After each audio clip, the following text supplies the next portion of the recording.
right, Kevin. ESPN College Football Primetime presented by Sonos. It's Saturday night in South Florida, and welcome to Hard Rock Stadium. 18th ranked NC State looking to stay perfect in conference play.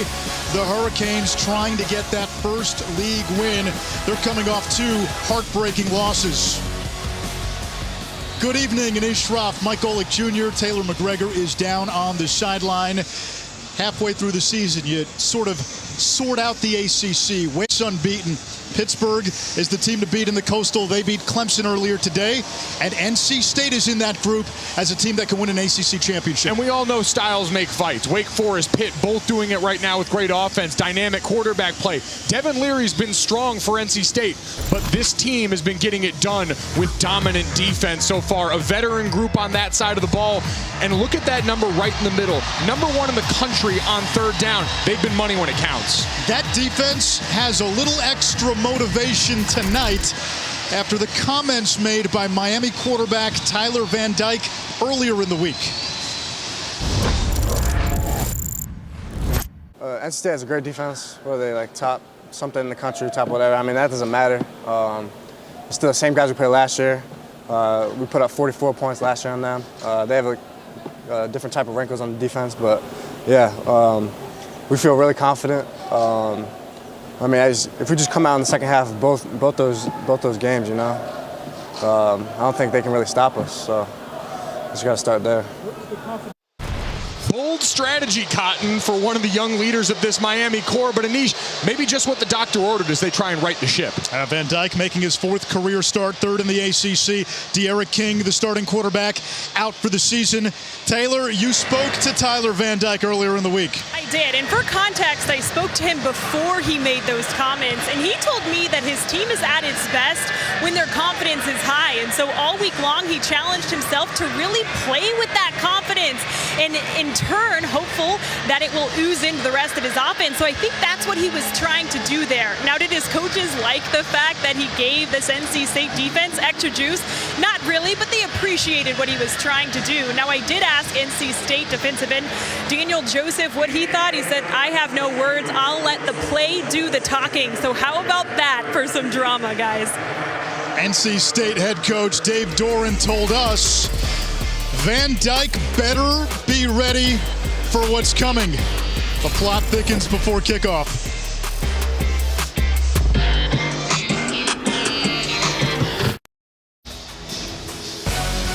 From Miami Gardens, it's the ACC on ESPN.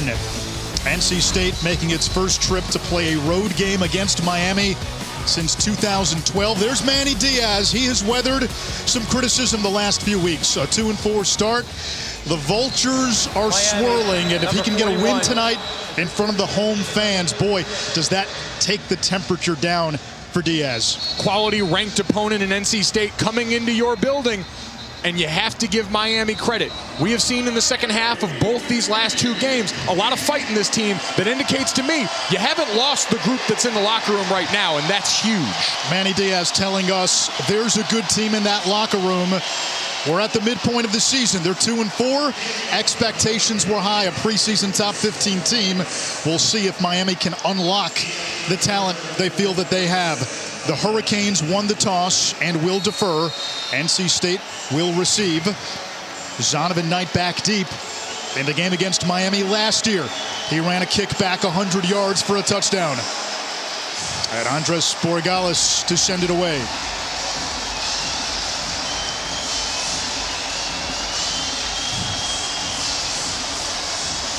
Canes in the black jerseys, orange numbers. Road whites, red numbers for NC State. And the Wolfpack will take it out at the 25-yard line. Devin Leary, the quarterback for NC State, was hurt last year, missed the second half of the season. When we saw him against Mississippi State, he struggled. In the 4 games since, he's been exactly what this offense has needed. This team thought everybody pressed a little bit in that Mississippi State game. And what have we seen since? Devin Leary played clean, productive football here. 12 touchdowns, no picks in the last 4 games. He's been dynamite.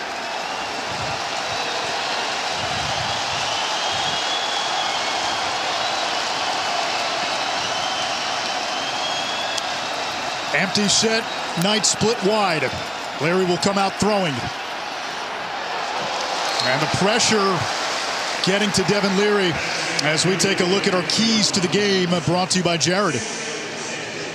Yeah, for NC State on offense, want to see this team stress Miami on the perimeter. Miami's defense had a tough time tackling in space, and just that on the opposite side for the Hurricanes. You got to get hats to the ball. We hear Manny Diaz talk about the Pete Carroll Seahawks tackling they teach here.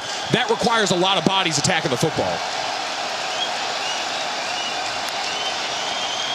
On second down, the give is to Zonovan Knight, and he is engulfed for a loss of 5. Jafari Harvey led the charge. And you mentioned it, Miami came into this game statistically the worst tackling team in the country. They lead the nation in missed tackles. They allow 3+ yards after contact. We're going to see some younger guys. Manny Diaz says, hey, if the old guys can't get it done, it's on the freshmen.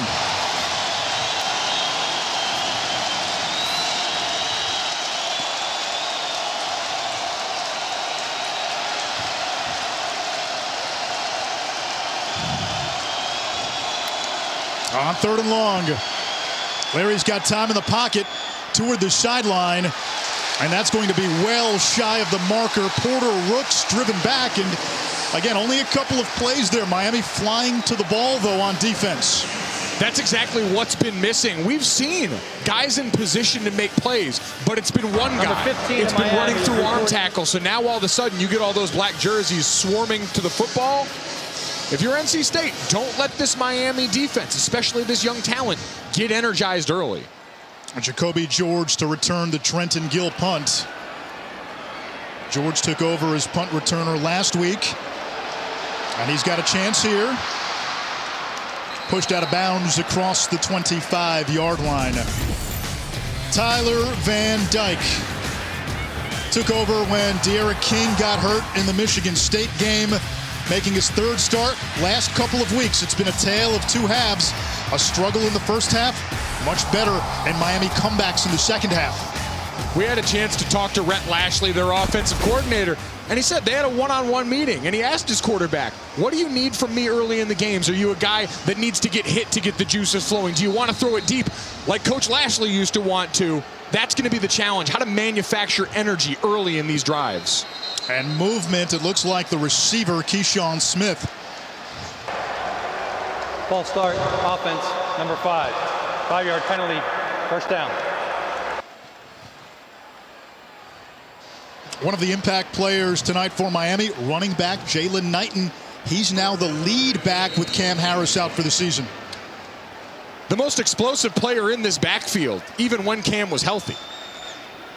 Van Dyke will throw. He's got Charleston Rambo and the Oklahoma transfer tackled immediately. A gain of 5 as we take a look at all the impact players, brought to you by Chick-fil-A.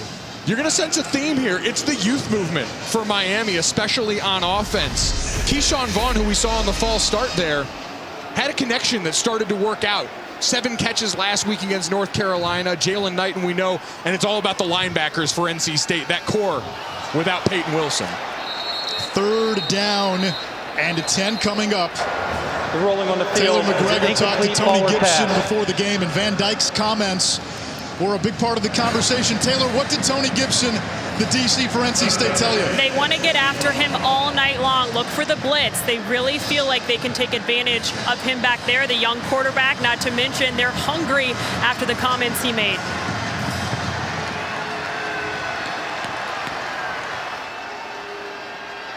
Van Dyke floats it downfield for Harley, who makes the catch and stays in bounds. Mike Harley, third all-time in receptions at Miami, behind only Stacy Coley and the great Reggie Wayne. You saw them sort the junk up front. They sent 5 for them. That offensive line gave him time. The quarterback delivered. A little tempo now. Van Dyke, he's going to Uncle Rico this downfield. A lot of contact. Looked like Rambo may have pushed the defender. It's incomplete, and there is a flag down at the 41-yard line of NC State. Holding, defense, number 10. 10-yard penalty, first down. Tanner Engel, the safety. And I thought Tyler Van Dyke, when you look on tape, throws a nice deep ball, has good touch on those passes. They tried to start the game with the flea flicker last week, and you'll see right here the holding going on in the play on the big tight end, Will Mallory. But going deep, I think, to settle him down early, let him do the things he does well as a young guy. A big arm out of Glastonbury, Connecticut. And there is Keyshawn Smith, brought down by Shaheem Battle. You mentioned Smith, 7 catches, a career high last week. He was targeted often. When you have a quarterback change mid-season like that, Anish, we knew Charleston Rambo was the name coming over here, but he got a lot of those 1 reps with De'Aaron King in at quarterback here. You've had young guys that have probably been working with the second team, on the scout team during this season, showing off that connection on the big stage now. Now they've come out throwing. High snap. Van Dyke to the air again. Now he'll tuck and run. And slides down, and it will give him the first down. So after some first half struggles offensively against Virginia, against North Carolina, an impressive opening drive so far by Miami. Tyler Van Dyke a little more mobile than you think. No one's going to mistake him for De'Aaron King back there, but Tony Gibson, the defensive coordinator for NC State, said it. If you're not careful, he's got just enough to beat you. A true sneaky athlete. Now, they told Van Dyke, stop holding back, let it rip. They thought he was finessing too many passes in the first half against Virginia and UNC. On 1st and 10, Van Dyke again to the air. Looking for 6. And incomplete. He overthrew Xavier Restrepo, second-year freshman who Miami wants to get more touches. That's called letting it rip right there, Anish. That time just great coverage, double teamed right there, trying to fit that into a window he couldn't find. They were telling us Van Dyke very much a perfectionist. And one thing he's got to get comfortable with is when plays like that happen, or if you have a negative play, not to dwell on it, move on from it. And that's why I think that first 3rd down was so big, not only for him to settle down, but to also take some of the teeth out of this defense. We know they want to come at you. What stops a coordinator from calling blitzes? Picking it up early. Again to the air. There's Mallory, the tight end, who fights his way to the 25-yard line. It sets up 3rd and short. And you look at the play selection. Van Dyke has thrown it 6 times, and then there was a quarterback keeper. Let's see if they run it here on 3rd and short. To the air again. Pressure coming. One-on-one downfield. Caught for a touchdown. Flag down. It's Charleston Rambo. Pass interference, defense number 3. Penalties decline, touchdown. There's the fast start. This Hurricane team's been looking for one-on-one with Charleston Rambo, the Oklahoma transfer, and watch the concentration through contact. Going deep to manufacture some of that energy. Tyler Van Dyke playing free, his offensive line giving him time, all there on the first drive for the U.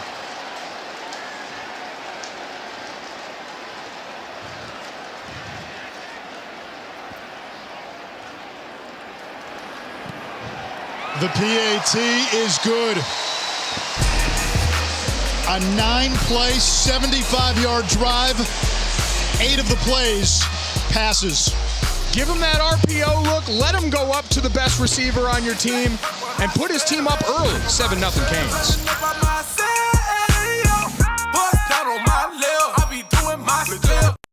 3rd touchdown catch of the season by Charleston Rambo, and Miami picking on Aiden White, the second-year freshman cornerback, getting the start today for NC State. Second-year freshman against Charleston Rambo, who's played a lot of big-time Power 5 football, who was a huge target for De'Aaron King, and now proving just as valuable for Tyler Van Dyke. Van Dyke, 5 of 8 on that drive, certainly walking the walk after the Tuesday comments. You got to back it up. If you're going to write that check, come to the bank with all of us and cash that thing.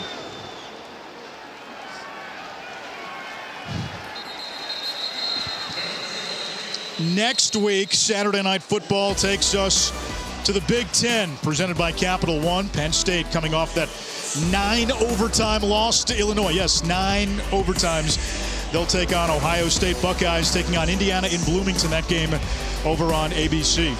I know the new overtime rules came in for player safety. You want to shorten the length of these games. The byproduct is we can get some freaky overtime numbers. I'm waiting for the 15 overtime game. It is coming. Book that.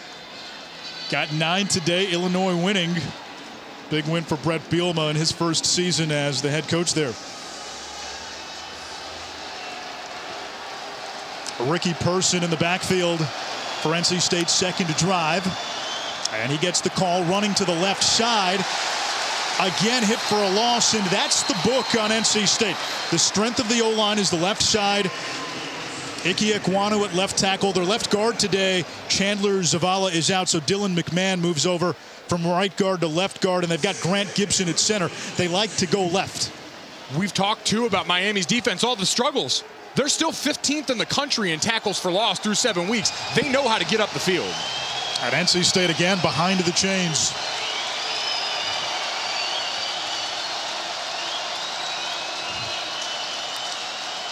Canes bringing pressure.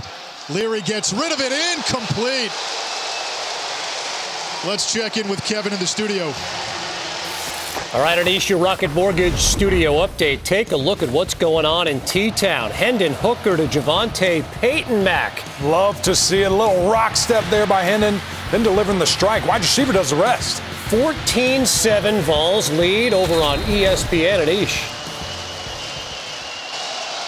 Oklahoma today got a scare. Cincinnati, the number 2 team in the country, got a scare. And a flag down. These fans have been loud. Full start offense, number 50. 5-yard penalty, 3rd down. It's had an effect early on. NC State against Mississippi State said they felt like they pressed. You don't want to see shades of that again early for this team. Miami hasn't busted out the turnover chain much this year. They are itching to go grab that thing in front of that 0-1 team that's in the house right now.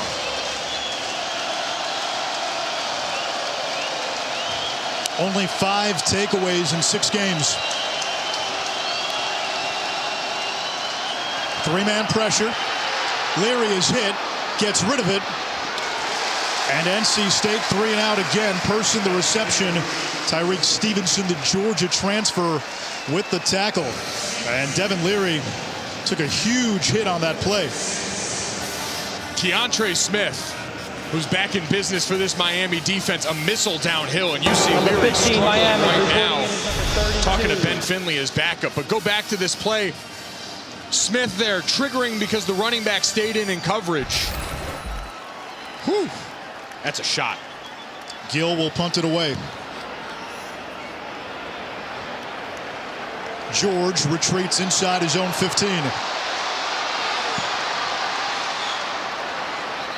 And denied the edge by NC State. 9:17 to go, first quarter. Miami with a 7-0 lead at home.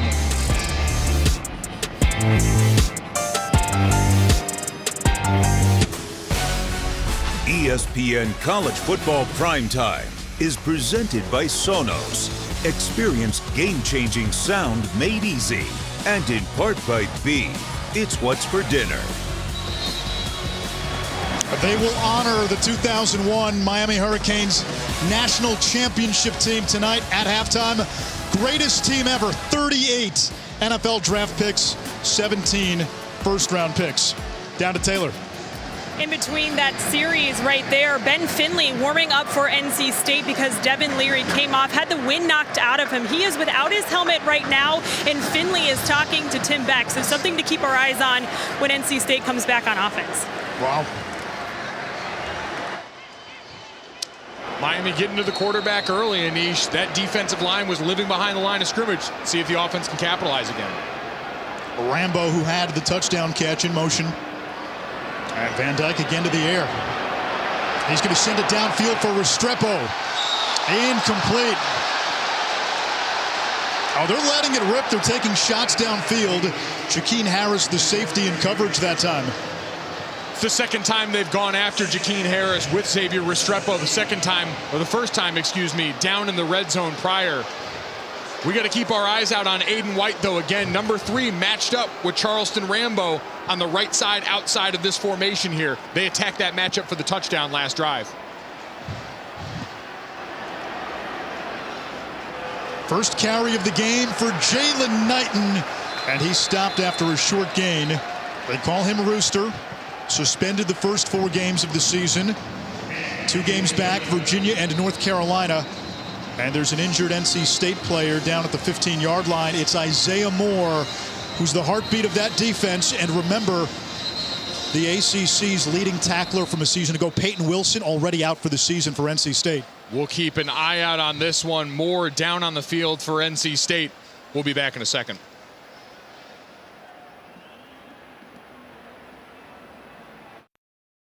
Aerial coverage provided by Goodyear. Anything can happen as long as you have the drive. Goodyear, more driven. Well, bad news for NC State. Isaiah Moore, their leader, their captain, their middle linebacker, taken into the tent. Already this defense without Peyton Wilson, the ACC's top tackler last year. Nose tackle C.J. Clark out for the season as well, and so is defensive back Cyrus Fagan. Little speed option here, and Rooster takes it across the 20-yard line. It brings up 4th down. Drake Thomas the stop. Here's the injury. You're going to see Moore, number 1 in white, coming downhill on this play. Scrapes over the top and just gets twisted up in that pile. What's the impact on this defense? It's massive. You mentioned the losses at all 3 levels. What Peyton Wilson already meant to that group.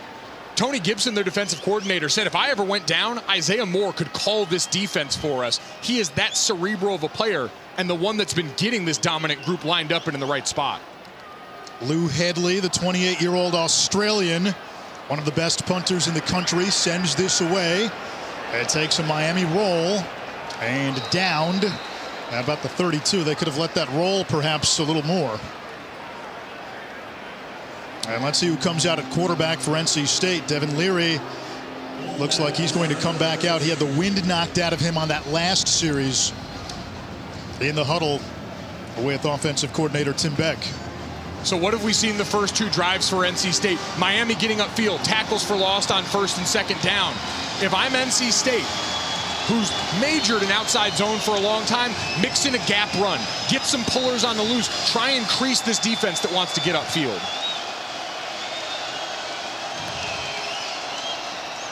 Leary's throw toward the far sideline. It's Rooks with his 2nd catch, a gain of 3. That was the 7th play run on offense by NC State.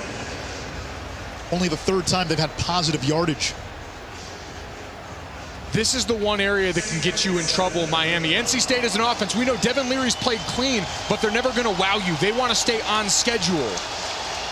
A 3-yard gain doesn't look like much, but that's huge for the mentality and the psyche of this offense right now.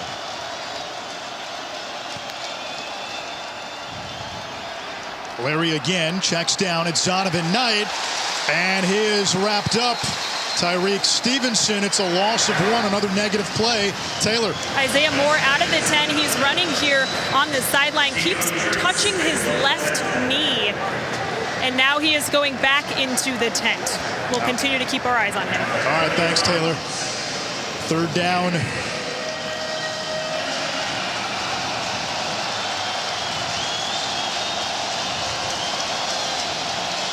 NC State still looking for its first down. 3rd offensive series. Miami showing blitz. The safety, James Williams, coming in. Over the middle. That's caught. It's Tootle across midfield and into Miami territory. A gain of 20. Cameron Kinchins made the tackle. Great job knowing you're going to get pressure, man coverage behind. And you see the pick by the referee that ends up springing Tuttle on that play. Big 1st down. Christopher Tootle, 6'4", converted wideout, plays tight end. Rooks wide open, slips a defender. And a red zone opportunity for NC State. 27 more. What did we see? Ignite Miami's offense the first drive. Big 3rd down conversion off a great blitz pickup. It's not hard. You got to see the ball go through the basket, for lack of a better term, as an offense for that first time. And now Leary and company in the red zone. Lean on your strengths here. This is an area. Get the ball back to your running backs. Let this offensive line maul now with some momentum. Zonovan Knight off the left hip of Leary. And Leary with nowhere to go. Looked like a broken play, maybe miscommunication. Yeah, wasn't ready for the snap here. And thankfully, that's as bad as it was here. Grant Gibson, their center, gives it to Leary a little bit early while he's looking to change the play. Thankfully, he has the wherewithal, manages to make the catch and get down on this one. Beautiful shot of it from the blue. Love that. Another 2nd and long for NC State. Trips to the field. Leary, high throw, too high for the 6'4" Devin Carter. And it's 3rd and long, and let's see if Miami dials up the pressure again. You can see them getting some fresh bodies on the field here. And I think, Anish, in this area of the field, we could see them back off a little bit. You've got a condensed spot side of the field now. Drop 8 back in coverage. Challenge Devin Leary to fit it into a small window.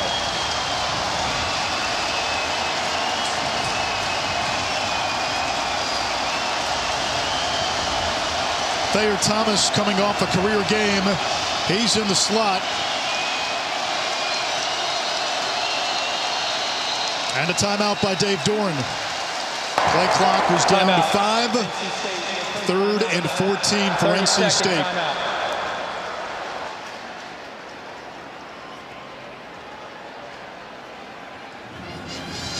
Tomorrow we kick off week 7 of the NFL with Sunday Countdown, 10 a.m. Eastern. Matthew Stafford and Jared Goff squaring off Sunday. Stafford, his Rams, only 1 loss. Goff, his Lions, winless, trading places, and Jared Goff getting a taste of what a lot of Detroit Lions fans have drank for quite a few years. Dan Campbell calling out his quarterback very publicly. Monday night, Saints Seahawks, and guess who's back? Peyton and Eli. Whew. Gonna be a spicy one there. Eli Manning bringing a little zest to the Monday night broadcast. Gotta enjoy the brotherly banter there. I got his jersey retired today. Seeing Manning displayed in big bold letters all over that campus sends quite a message. 3rd and 14.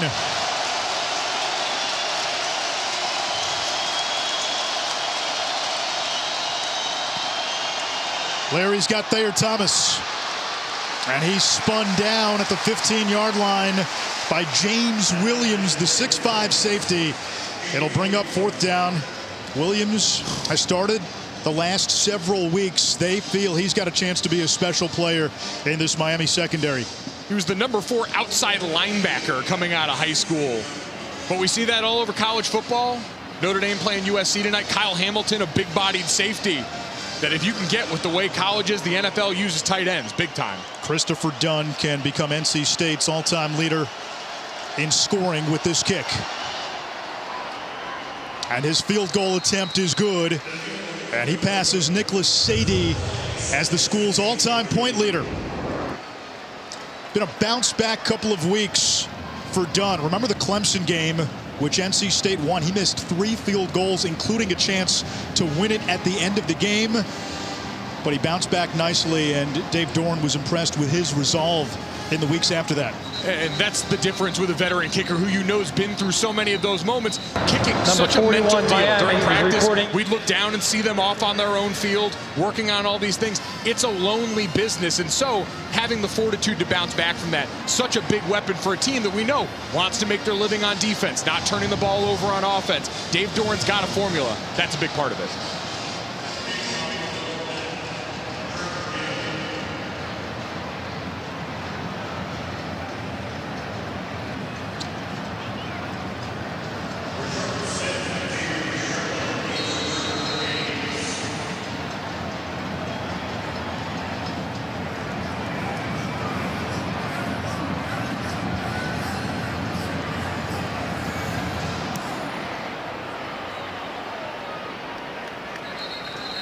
A touchback.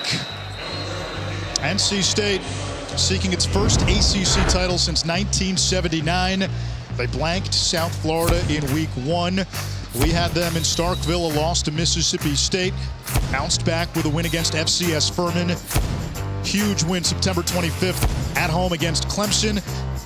Little lackluster, but they found a way to beat Louisiana Tech last week, knocking off Boston College. Really impressive. As somebody who lives in North Carolina and has a lot of NC State friends, they'll tell you, hey, the history of this program is often defined by getting your hopes up only to see them squashed sometimes. But they've handled success this year. After the Clemson game, even though they didn't play their best, still finding ways to win. And doing it with a lot of resiliency. We've talked about what they've faced on the defensive side of the football as we see Derek Pitts now jogging off the field after the tackle there. And Aiden White comes back in. 2nd and 9 after a gain of a yard by Jalen Knighton. No Isaiah Moore for them on the field right now. It's another loss. And we know this unit is about team defense. Guys tied together on a string. A lot of the 3-3-5 action we see throughout all of college football to defend these spreads. Van Dyke under pressure, sacked by Drake Thomas. Drake Thomas looking around for name tags right now for the guys out there with him. Gets matched up with Will Mallory, the tight end there, and leaving tight ends one-on-one in pass protection. Usually not a good idea. You see 32 Drake Thomas here matched up on the perimeter. Will Mallory stepping down, overshooting it. He only pass blocks part-time, and now we get a 3rd and long where this NC State defense really thrives. 31, Vi Jones has come in for Isaiah Moore. NC State, the best 3rd down defense in the country. Van Dyke looking for a northwest passage. It's not there. He gets about the original line of scrimmage. It's 4th down. And for an update on Isaiah Moore, here's Taylor. He just came out of the tent, was running up and down here on the sideline. He now has a brace on that left knee. He has his helmet, and athletic trainer Justin Smith gave me the thumbs up. They think he's going to be good to go. We'll watch. We'll watch. That's huge for NC State. And this defense has now forced back-to-back 3-and-outs. That is what they do. They force a 3-and-out on almost 50% of their opponent's possessions. They've been dominant, 6th in the country. Dominant in that regard, and huge for an offense that's looking to get back on track now. Thayer Thomas, all ACC punt returner, slips the initial tackle, cuts it back, flag down as Thomas is tripped up at the 32.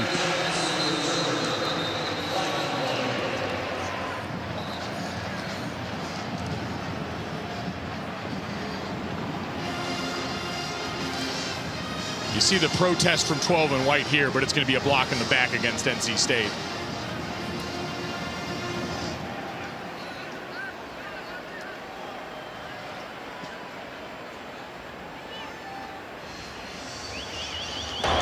During the return, illegal block in the back, receiving team number 12. 10-yard penalty, 1st down.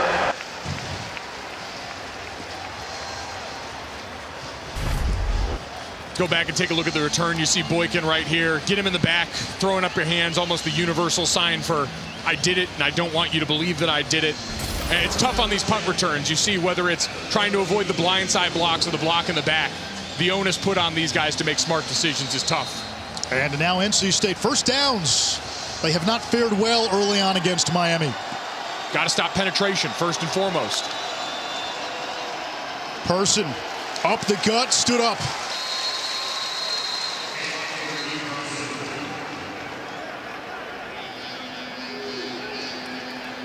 I've been impressed with the physicality of Miami's front 7 to start this game.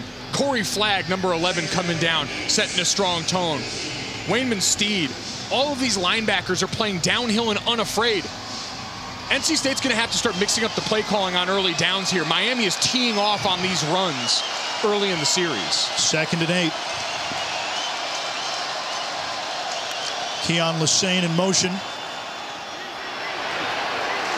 And Lesane gets to the 19-yard line, a gain of about 4. It sets up 3rd down. Just sensing a different energy, a different fire from this Miami defense than the last couple of weeks. And better tackling so far. It's execution. It's being in position and making the play. Larry's got time. He'll chuck it downfield. And incomplete, too far for Carter. 4th down. Devin Carter, who's been a more consistent deep threat for them as of late here right now. They look out of sorts. And again, we talked about Miami's tackling issues. Those Number double 15 screens of are Miami. going to have to be crucial for NC State in this game. You have got to challenge this group to not make these plays once or twice, but to tackle consistently for 4 quarters. Gill will punt from his own 5, and George waits at about his own 30.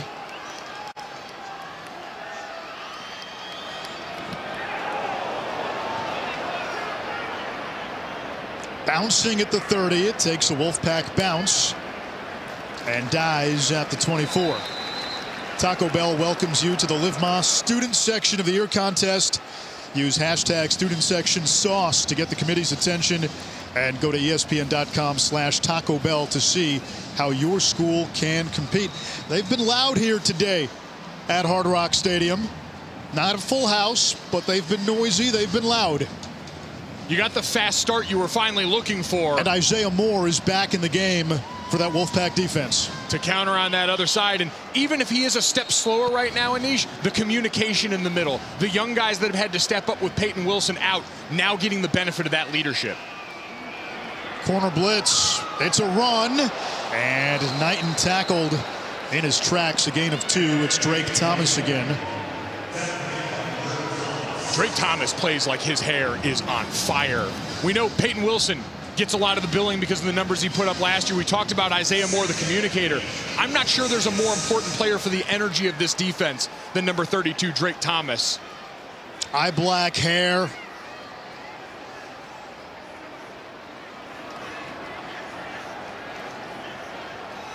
On second down, the screen. Here's Rooster. And a first down for Miami. Knighton showed what he could do last week in the receiving game. Had a 60-yard touchdown catch against North Carolina. The perfect call for that play right there. NC State bunched its D-line in the middle, getting ready to load up on the run.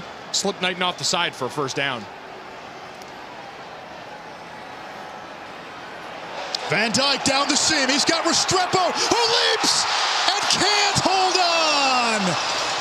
Very nearly a Sports Center top 10 reception. And you see Xavier Restrepo distraught. Watch him get Tanner Ingle on the double move, reaches out at the end of this play and can't quite make it to the ground. A great job by Shaheem Battle staying with the end of that play. Gets just enough as Restrepo's trying to come down with it. Restrepo almost had it. Miami with that touchdown on its opening drive. Leads 7-3 after 1.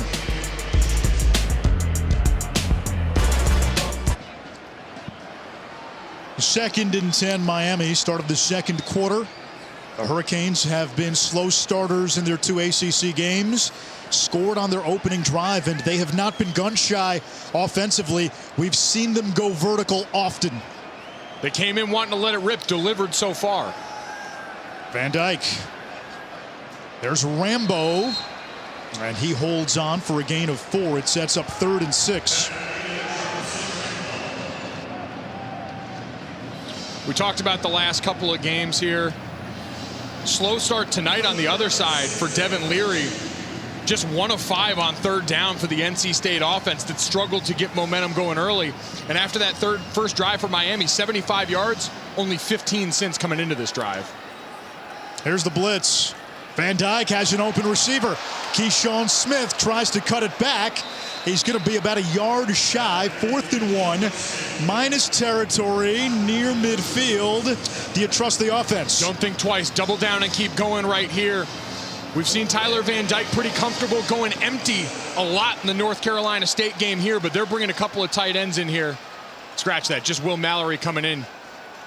Elijah Arroyo checked in, then went out. They do have Larry Hodges, a tight end in there, so 2 tight ends. Knighton, the running back. Van Dyke will throw. Looking for Knighton out of the backfield. He's got it, and he's gone.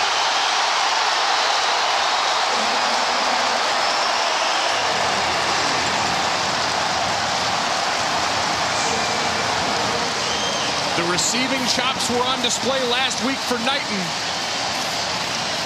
And in a 3rd and 4th and 1, excuse me, You bring a couple of tight end bodies in formation-wise. The whole defense thinking run with Knighton in the backfield. But you watch, matched up with the Jakeem Harris, the safety.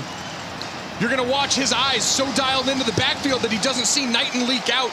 And by the time he turns, Knighton's way too explosive an athlete to be late on the wheel going down the sideline.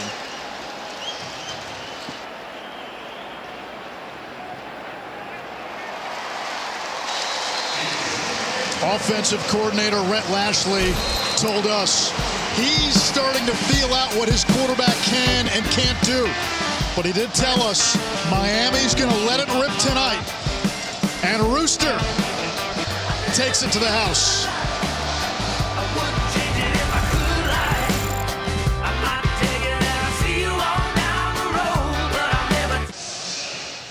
Jalen Knighton is now the lead back for Miami.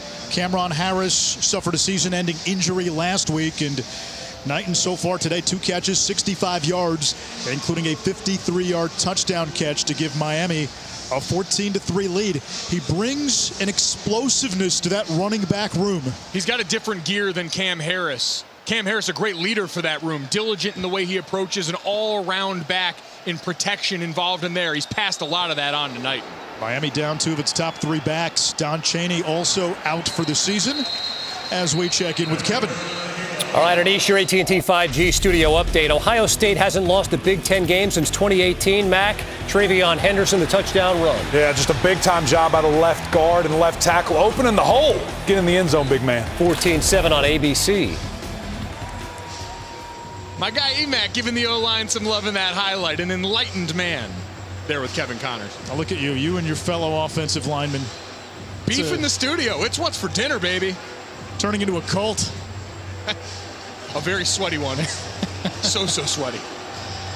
God, is it hot in here. Zonovan Knight in the backfield.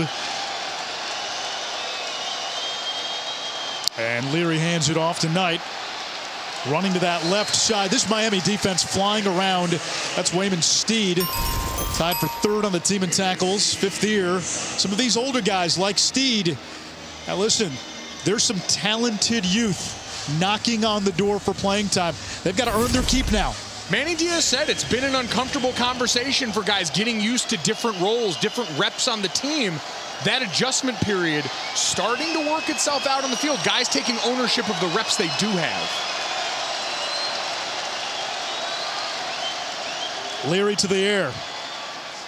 Downfield, and that's caught by Emeka Emezi, who last week became NC State's career leader in receptions.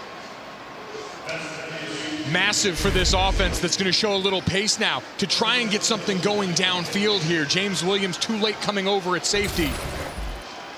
39 straight games with a catch for Emezi, 2 shy of the school record. Leary shovels it tonight. He's got running room. And Zonovan Bam Knight picks up a dozen. Another first down for NC State. Tackled by Marcus Clark. 28 in black. Clark also part of that youth movement on defense. We're seeing new bodies get out there. If they want to keep coming up and being aggressive at the line, there's going to be a screen here for NC State. Similar to what we saw with Knighton on that Miami sideline here. You're going to be able to pop one. You saw that space in the middle of the field that last rep.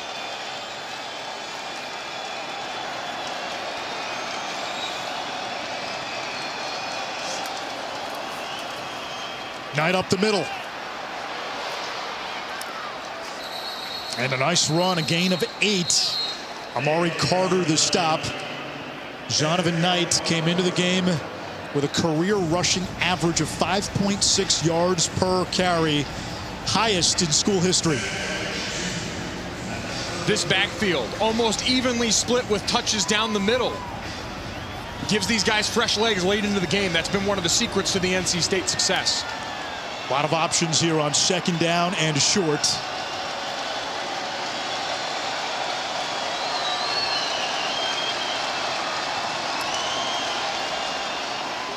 It's Knight again, stumbles, keeps his balance, and Bam Knight picks up a first down inside the 25 of Miami.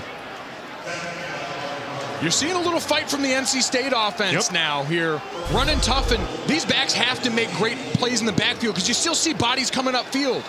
And so that ability to cut as you're getting the ball, as you're getting into the rep. Huge for this backfield.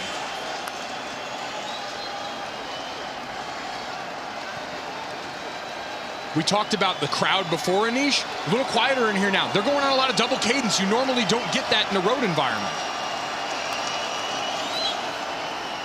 Thayer Thomas on the screen. And that was a challenge. Let's see if Miami could tackle in space. And he got away from Amari Carter to get a few extra yards. They go on a double cadence there. They're able to slip it as we've got a player down now. Yeah, it's Carter.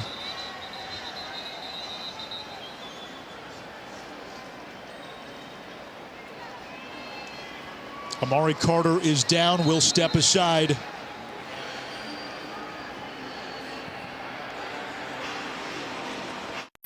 ESPN, home of the college football playoff semifinals. Friday, December 31st on ESPN. Manny Diaz serves as Miami's head coach and defensive coordinator. That defensive unit has been much maligned, worst tackling team in the country, but they've been the story so far in this game. Much improved tonight. You take over play calling in a season where you've struggled on that side of the ball, the pressure is going to be on. The way this group has responded today speaks volumes about this team and how they feel about their coach. Bradley Jennings has come in for Amari Carter, who got hurt before we went to break. 2nd and 2, NC State.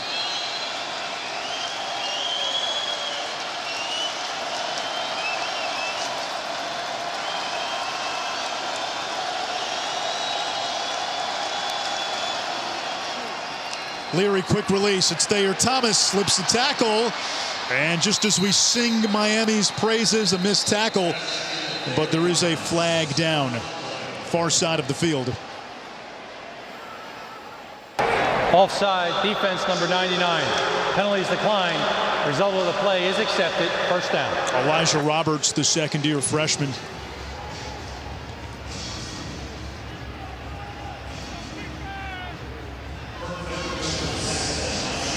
Emeka Emezi, if he's getting one-on-one coverage at the bottom of the formation here, you got to look his way. That was the successful pass attempt that drew you down the field on this drive. Looks like he's got it here. Leary looking to the sideline again. Parham's the tight end, lined up on the left of that line. Leary, there's the fade for Emezi. It's broken up by Marcus Clark. He was listed as a co-starter this week at cornerback on the depth chart. Just a great job going up and making a contested play with a veteran wide receiver, the all-time leading receiver in NC State history. Devin Leary liked the matchup there. Freshman made him unlike it.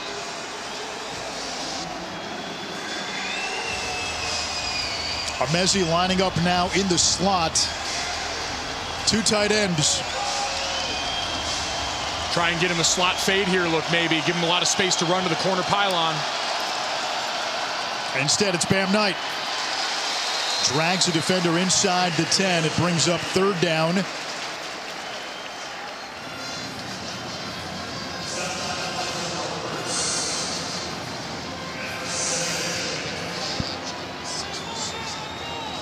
Third and goal here. I think you've got to try, as we see. Bam Knight heading out to the perimeter here. Spread it out. Motion somebody. Let your quarterback know if he's got man or zone here. And then again, I'm looking at Emezi. I want to go to my best set of hands if I've got man across the board like it appears here. Leary 12 out of 17. Edge pressure. Leary rolling to his right. End zone. Brought in by Thayer Thomas for the touchdown.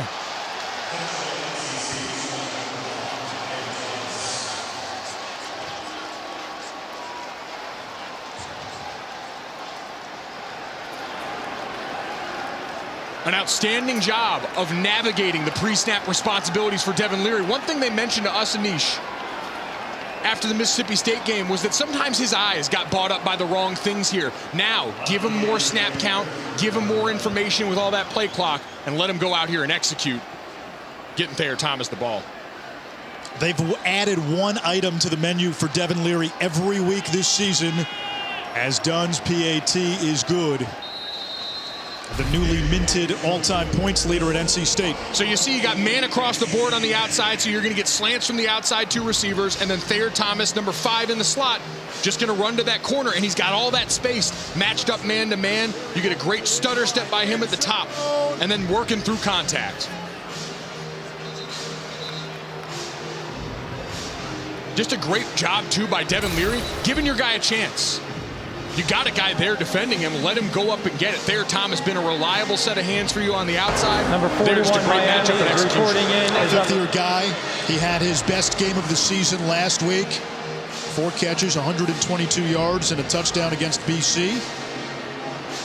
An outfielder on the NC State baseball team. A draft pick of the recently eliminated Boston Red Sox out of high school. Had to slip that dig in there, didn't you, Yankees fan? I won't lie, it felt kind of nice to say. A lot of pent-up aggression there. It's okay, big guy. Let it out. We're here for you. Gill will send it away.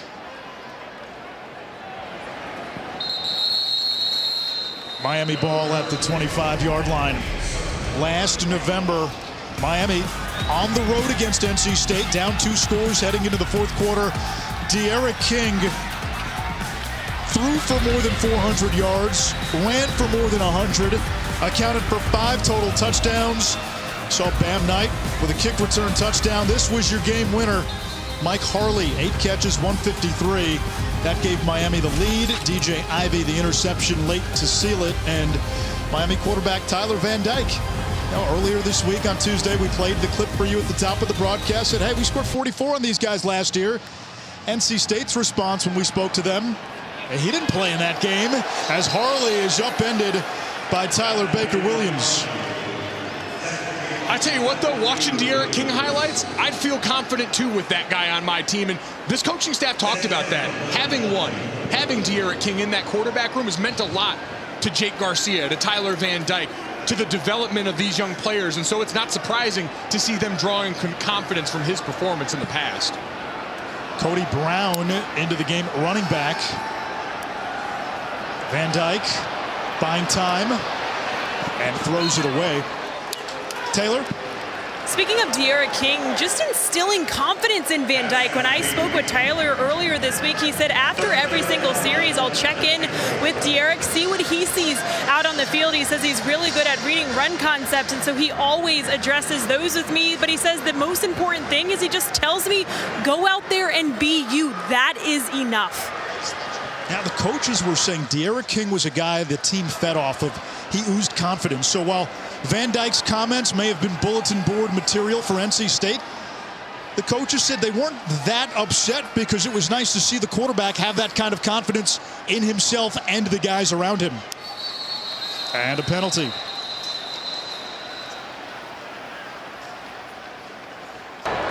False start, offense, number 55. 5-yard penalty, 3rd down. And Anish, this is the exact scenario that NC State's defense has thrived on all year. An ACC leading 8 interceptions, 6 have come on 3rd down and 8 or more, as we've got Miami backed up here again right now. And that's the charge for Tyler Van Dyke. Avoiding the big mistake is they're going to try and bait you, play with his eyes, and see if they can steal a possession here. Wolfpack drop 8. And there's that NC State defense that came in holding opponents to just 25% on 3rd down. And yeah, we know words were said earlier in the weekend, and now we get flags at the end of the play.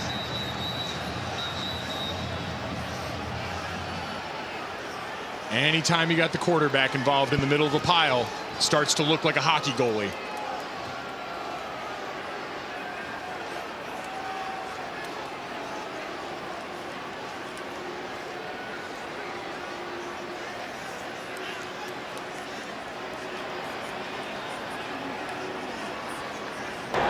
After the play, unsportsmanlike conduct, offense, number 53, his first of the game.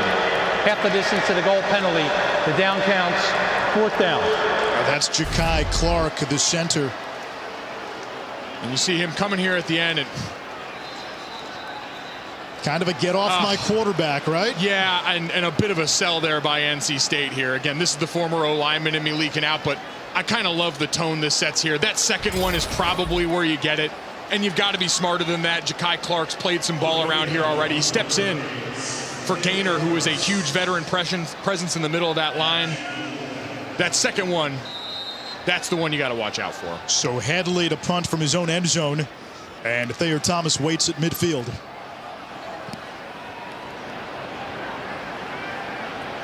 Fair catch called for right at the NC State 49, a 38-yard punt.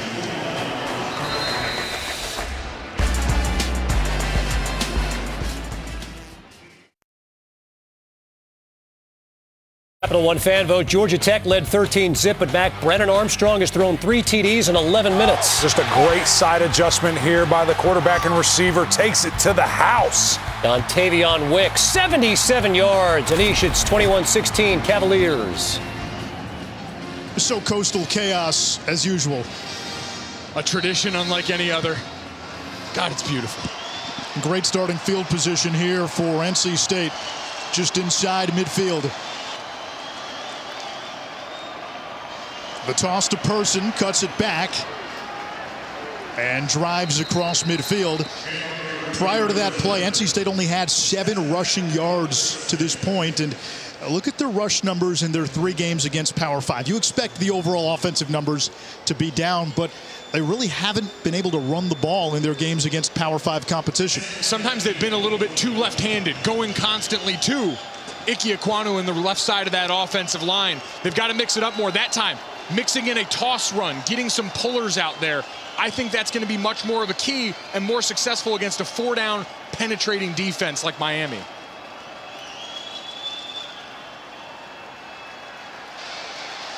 Larry buying time, directing traffic, throwing to the sideline, incomplete. And it's 3rd down. Person, the running back of the target.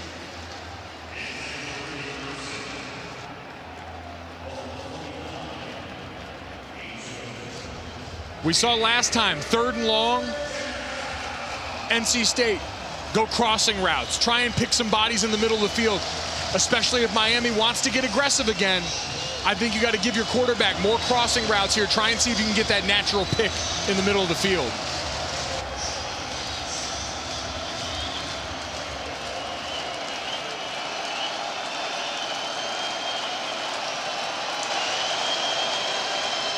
On 3rd down, and it's dropped by Rooks. So NC State squandering prime starting field position. The best starting field position they've had all night there. You try and use the stack formation to get your wide out a little space coming off the line of scrimmage. And now you got a chance to pin him back. I know your defense has been playing great, but that's the 4th 3 and out for NC State on offense. That lack of execution, especially now that they've been winning on 1st down more, starting, after all those splash plays, guys getting caught behind the line of scrimmage. Disappointing execution on 2nd downs. Gill's punt is fair caught inside the 10 by George. Miami ball, 6:53 to go, first half.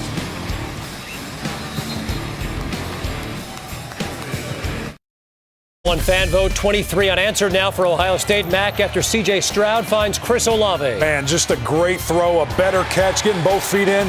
That's good on Sundays. Number 5, a 30-7 lead, Anish on the road on ABC. All right, Ohio State starting to pull away. Miami will begin at its own 6-yard line. Van Dyke's throw, he's got Rambo. And he brings it out to about the 12-yard line, a gain of 6. Brett Lashley, Miami's offensive coordinator, told us they're going to have to throw to establish the run. Neither team has really been able to run the football, but Miami's MO, 17 pass attempts, only 8 rushing attempts. And we saw a lot of the pass attempts early in this game were off the run-pass option, so they were pass plays with the run plays with the pass read off of it. And as we see them now go on the ground here, you've seen them reverse engineer it. They ran that same play, Anish, for the touchdown, the first touchdown drive Miami had. They ran counter up front and threw the fade ball to Rambo. Now you lighten up the box a little bit. Now NC State's got to worry about these receivers on the outside. A first down run for Knighton. Van Dyke takes a hit downfield for Restrepo toward the Miami bench. Pressure coming from Drake Thomas. We've called 32 in White's name a lot tonight. The minute he triggers, it's go time here. And the veteran present smart enough to pull off at the end, not give him an easy penalty. Just as much of this NC State defense has been about intelligence and voiding the big-time mistakes that can create drives. That's one of the things, Anish, we talked to the staff who'd been so great on third down, said, what do you need to see more of? We don't want to extend drives with penalties anymore and bail out the O. And blitz coming off to the perimeter, Rambo. And he is wrapped up across the 20, a gain of 5. Third down again against this #1 third down defense of the Wolfpack. NC State came in tops in the ACC in total defense, in run defense, #2 in scoring defense, #3 in pass defense. It's been an elite unit this season. You run out of accolades for these guys here. And so what's your strength if you're Miami? Athleticism. You got to challenge them athletically right now. You've got Xavier Restrepo on the inside, matched up with Jakeem Harris, a safety again. We've seen them go to the double move a couple of times here, and they're trying to clear out some space for Restrepo now for that same thing. And a flag, multiple flags. Snap infraction, offense, number 53. 5-yard penalty, third down. 4th penalty on Miami. 3 have been false starts.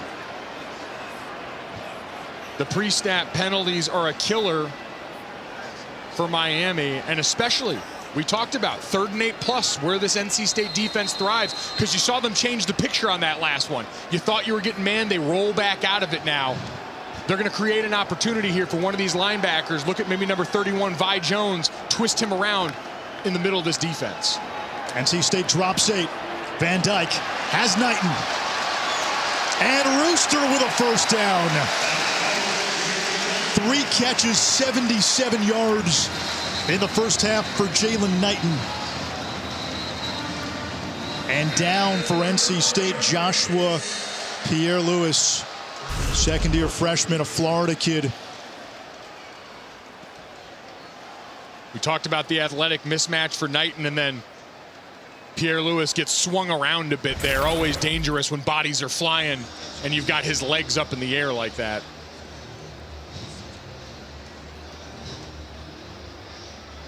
Injuries have been part of the equation for both of these teams defensively. NC State has lost Peyton Wilson. We saw Isaiah Moore get banged up tonight. Cyrus Fagan out for the season. C.J. Clark out for the year. Miami down 2 starting offensive linemen, 2 of their top 3 running backs, and of course their quarterback, De'Ara King, as we check in with Kevin.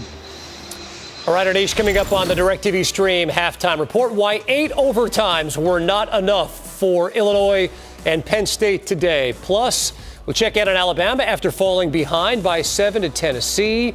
And how do we feel about Cincinnati after today's nail-biter? Find out when you join me and Eric McLean at the half. Anish? Another tackle made by Drake Thomas.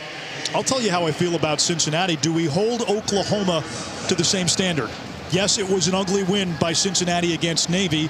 Oklahoma has had an ugly win against Tulane, today against Kansas. They've had some nail-biters. Do we give the Group of 5 team the same benefit of the doubt?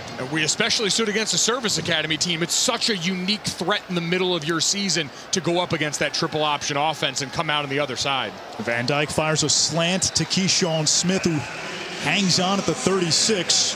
It'll bring up 3rd down. We come up on 4 minutes to play in this first half. And if I'm Miami right now, you had success going to Jalen Knighton in the passing game before. Devon Betty, number 26, just came in from Isaiah Moore at middle linebacker here. That's a matchup you've got to try and pick on.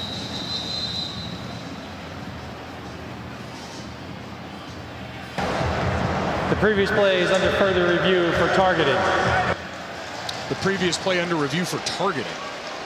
Now you can call for targeting from the booth. It would impact Drake Thomas. It's always difficult, Anish. These linebackers coming from inside with a receiver underneath here.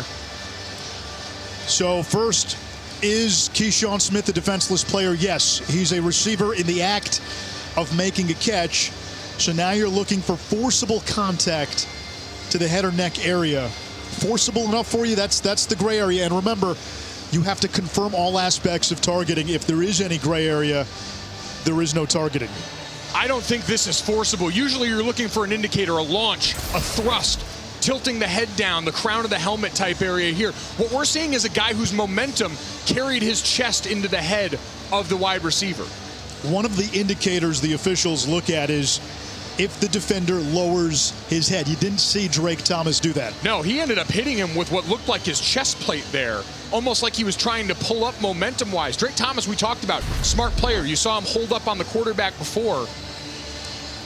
Momentum taking it out there. You see him trying to almost pull up at the end. I don't think that's forcible enough to qualify. I agree. After further review, there is no targeting on the field. Yeah, and that's the right call. It'll be 3rd and 3 for Miami. The Canes today, 3 of 7 on 3rd downs. We saw on a 4th and 1, you mentioned earlier, Knighton leaking out of the backfield on a 53-yard touchdown catch. And we've still got Devon Betty in the middle of that defense right now. No Isaiah Moore there. That's got to be an area you look to pick on a young player.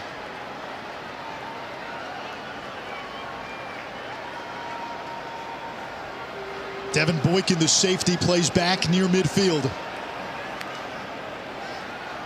Van Dyke moving the pocket. Pressure coming, and he throws it away. 4th down. Another 3rd down stop by NC State. Taylor. Isaiah Moore not in the game right now. He came out after that last series, is clearly in pain. He's currently in the tent. We'll keep you updated. Yeah, so how big is that, not losing Drake Thomas as well? Massive swing for this team at this point of the game, because you saw there the strength of this defense right now has been creating one picture before the snap. Miami trying to use a double count, hand clap, something to get the defense to show their hand. NC State has held their water thus far.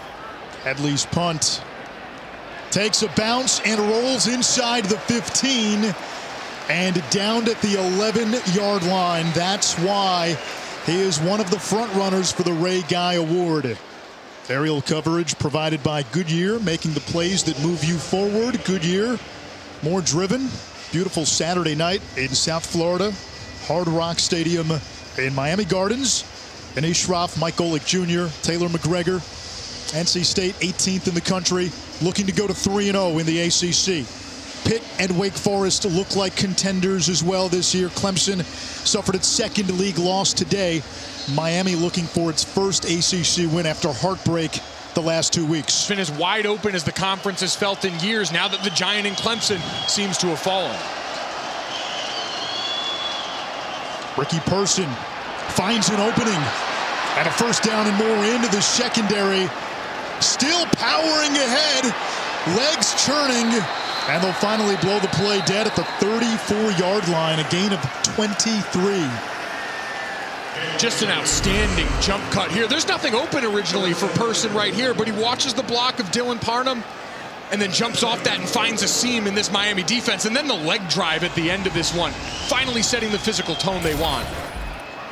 Back to Person, showing off the patience. Snakes around the edge. And thrown out of bounds by James Williams, the freshman. So Person has given this run game a little jump start late in the 2nd quarter. And this is a great time frame right now for NC State. About 2:45 left, 2 timeouts. So you're not quite in 2-minute mode. You've got all these runs in your playbook here, and Miami might get caught between worlds. Do you try and play back too much, prevent a little bit too much, give this O-line a chance to lean on them for a few more minutes here? Person stays in. Miami was showing blitz. Bubba Bolden, the safety, charging toward the line of scrimmage. Now he backs off.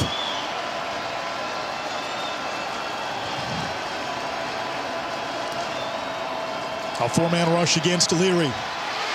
Harvey with the hit, and Leary has to throw it away.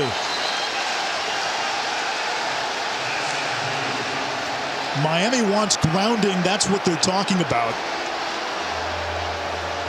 There was no receiver in the area, so you have to be outside of the pocket, and the ball has to cross the line of scrimmage.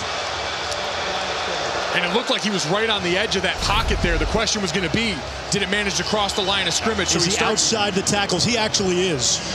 Outside the tackles there, that ball gets beyond the line of scrimmage. It's right on the edge of it. And that's actually a good call. The line shifted to the left. 3rd down and short. Leary downfield. And it's Trent Penix. The catch is good. It's enough for a first down. 2:02 to go, first half. NC State has never led tonight. Penix. Oh, and you're going to look and see that left foot right on the he's out of bounds. line. That's going to be overturned. And they're going to look at this. Field is an incomplete pass. 4th down. Now the ruling was an incomplete pass. So you saw the one official say catch. They changed the ruling on the field. That's the right call. It's 4th down. And NC State looking to the sideline right now. Offense still out there. And now they're getting big bodies onto the field. That looks like 3 tight ends they're getting out. They want to give this offensive line a chance to go and win this right now. And I love the vote of confidence for Dave Doeren right now. If you're trying to send a message to the conference, do it right here.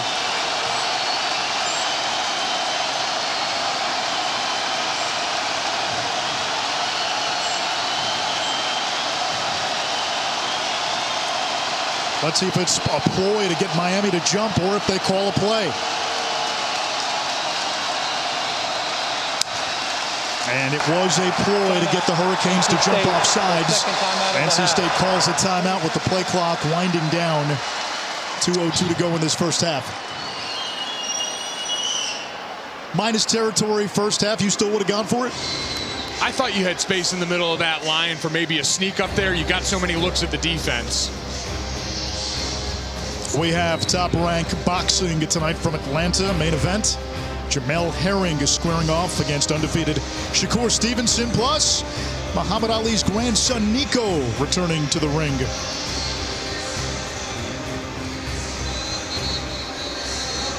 And I understand I'm playing with someone else's money in that instance, Anish. That's a long 2 in this instance as we see the punt team come out now. But I just thought you finally got something rolling here with your offense. A chance to really drive the hammer home to end the half. Instead, Miami will get it back unless this is a fake. Gill sends it away. And it takes a Miami bounce down at about the 20-yard line. Only a 36-yard punt. Hurricanes have time here. They have a quarterback who can throw the ball deep downfield. 3 timeouts in the back pocket.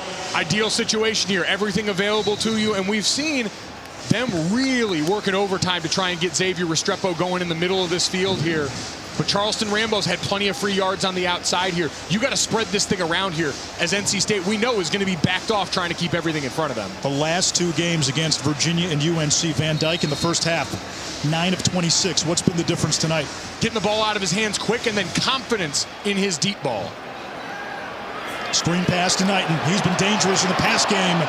And tripped up at the 25, a gain of 4. Taylor. No Isaiah Moore. He is officially done, says athletic trainer Justin Smith. He went into the tent. They took off that left brace. And just moments ago, he went around to his teammates, was wishing all of them good luck, and then he headed into the locker room. He is not even out here on the sideline, guys. Captain of the defense, captain of the team. Where's that #1 jersey, which goes to the player who embodies all things Wolfpack football? And now one of the cornerbacks, Shaheen Battle, is down. They had depth on defense entering the season. Boys are getting tested. Peyton Wilson, Isaiah Moore tonight. We saw Pierre Lewis go down. C.J. Clark, Cyrus Fagan out for the season as well. And especially along that back end, Anish. The defensive backs and a team that's usually going to be out there in nickel, 5 defensive backs. It's a lot like an offensive line. It requires so much communication, passing things off, making sure everybody's on the same page, seeing things through one set of eyes. And when you mix in a few new voices here, younger guys, you got to think and overemphasize a second longer on every bit of that communication. And for an offense as athletically gifted as Miami, that's a dangerous mixture. Aiden White, #3 for NC State. On the first drive when Miami scored, they picked on him mercilessly. And we see him matched up one-on-one again with Charleston Rambo, the Oklahoma transfer on the outside. Going to have to feed that beast early and often. That's the matchup at the bottom of your screen. Instead, it's Knighton. Up to the 30-yard line. 3rd and 1 now for Miami. And you got to start to see some urgency now. I understand you've still got the 3 timeouts, a minute and a half left here, but no reason. As we see, now they're substituting. Now the bringing in defense some is gonna big have bodies. chance. Number 70, Justice Oluwashone, comes into the game. They brought in Cody Brown, the bigger back, more of the bruiser. They'll line up in the eye. Out of the goal line set, it's Brown. And he's stopped. And let's see if NC State uses a timeout here. They do. 54 seconds to go, first half, and Miami will punt. NC State, their 3rd and final timeout of the half. And Anisha, you're 30-second scrambling timeout. for personnel right here. And great penetration in the backfield on that backside. Looked like number 99, Daniel Joseph, able to squirt through there and just get the running back to move east and west. I don't know why Miami didn't use one of those 3 timeouts. If you want to get everything settled, you know how important that 3rd and 1 is. I get wanting to save it for the other side, but critical down and distance, if you're going to change personnel, that seems like an opportunity to slow things down. NC State now out of timeouts.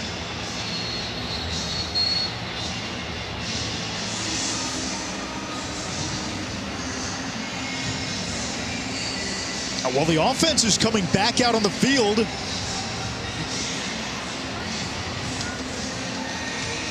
Now it's Headley. Headley's going to be in there. They do have the punt team on. They did have some offensive personnel in there, maybe getting NC State to think something could be up.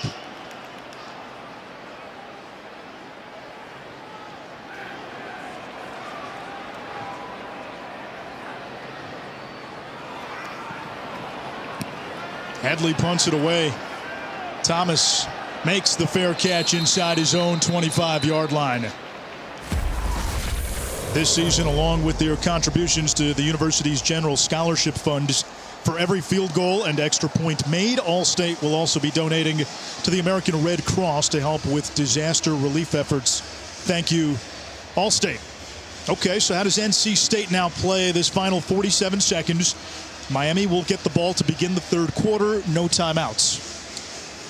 I think you've still got time to attack the sidelines here. We've seen the bubble screens getting guys running towards out of bounds, trying to throw something back shoulder maybe to a Mezzi. You've got 47 seconds. Try and see if you can spring a big play. Leary to the air. Mezzi's wide open and can't get out of bounds, so the clock will continue to run. Tackled immediately by Isaiah Dunson. Maybe that's part of the challenge. See if Miami can make tackles in space. And coming off that stoppage there, you've got 2 plays in the holster right now for NC State as they get up to the line.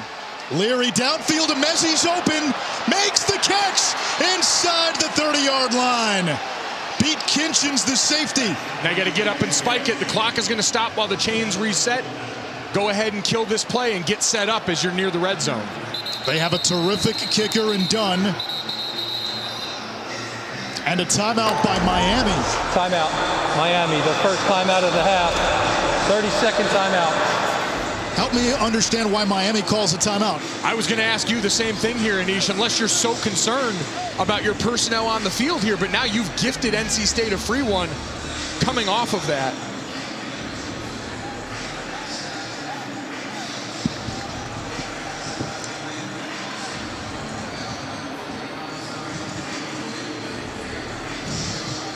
So they hit the big play downfield to Emeka Emezi, all-time leader in receptions at NC State.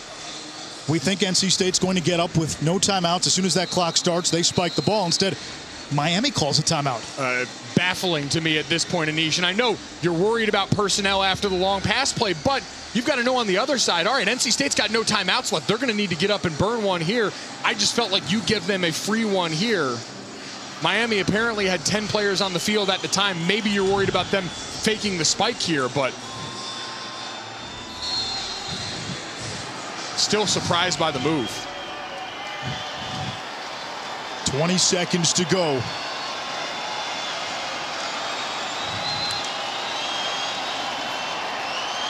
Leary has a wide open Thayer Thomas. Touchdown, NC State.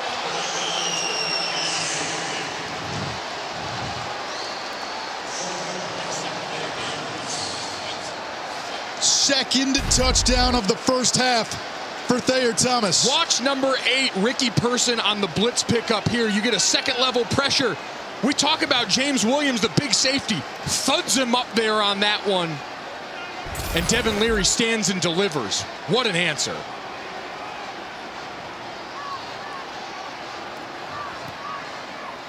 The PAT by Dunn is good.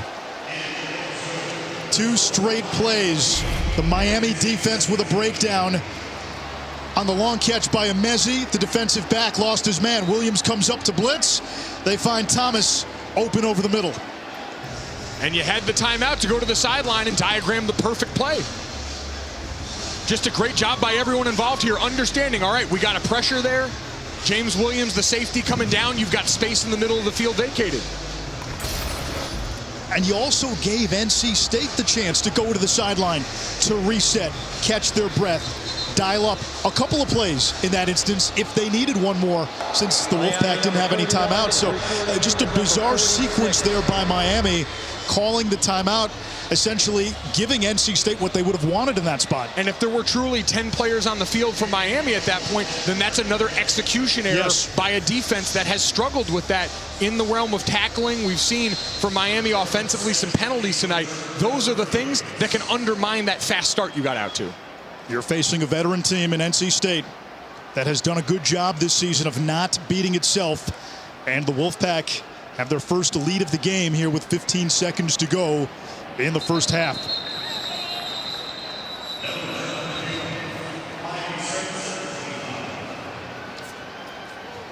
Yet another test for Miami mentally as a team. They've been used to being down at the half and having to claw their way back in each, but they were the aggressor to start the night.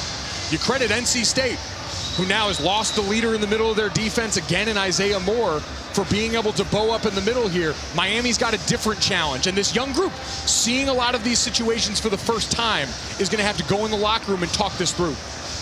Miami gets the ball to begin the second half.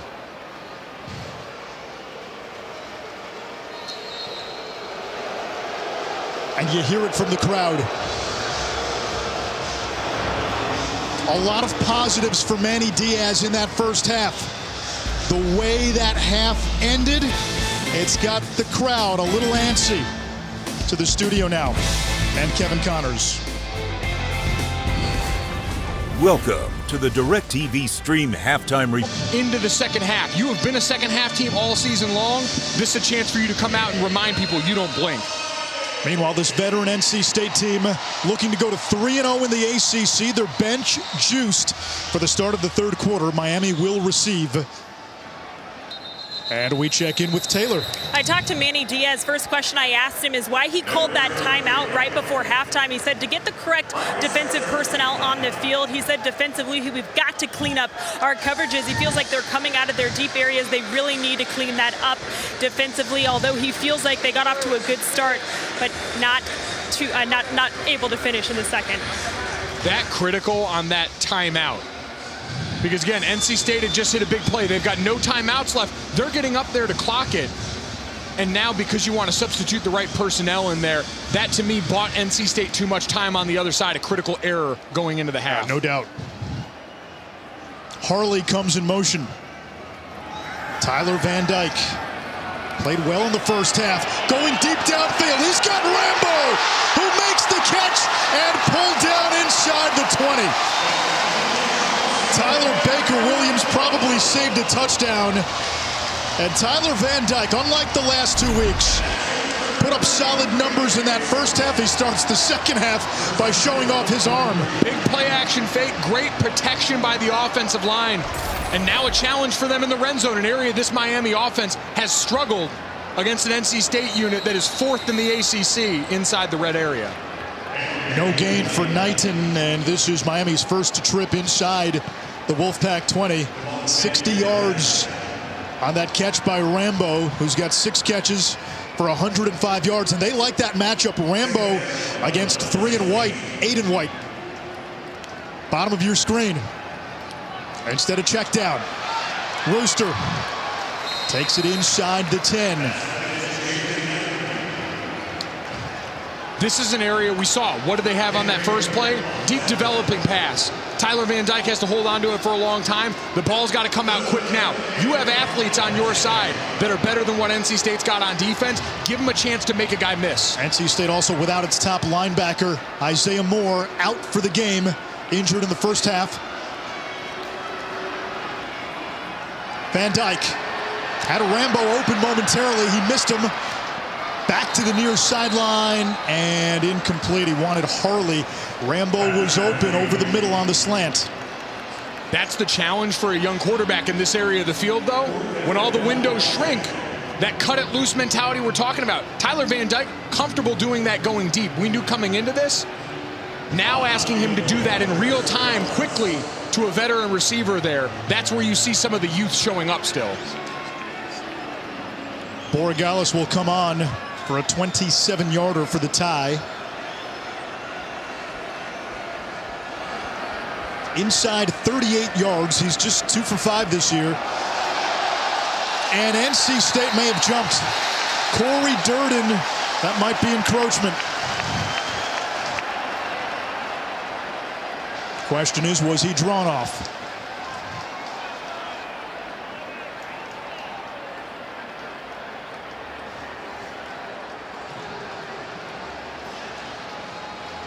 It's 4th and 5, so depending on where this spot takes place, if it's on NC State. Offside, defensive contact, number 48. 5-yard penalty, first down. Yeah, it's a first down. And those were the penalties Dave Doran talked to us about. The penalties that extend a drive, and this one could result in a 4-point swing. No excuse on that one. You saw some of the Miami offensive linemen getting down set late, but it wasn't done with speed or the intention to draw someone offside. That is just a lack of execution on defense. And you're right, that is the exact coaching point they brought up to us in the meeting. And now you give Miami a chance here. The Rooster, Jalen Knighton, we saw a big touchdown late in the low red zone, able to make plenty of guys miss inside the box with all that speed. Now this could be an opportunity too. They could bring in Cody Brown. Van Dyke moving the pocket. He's got his tight end, Mallory. Touchdown, Miami.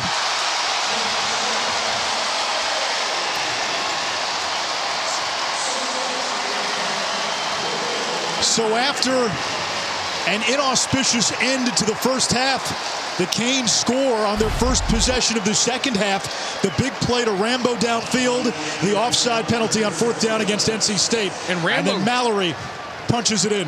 Rambo showed up here big again, kind of providing a pseudo screen out in front of Will Mallory. That's the mental toughness we talked about coming out of this halftime locker room when you've got reps in the last 2 games.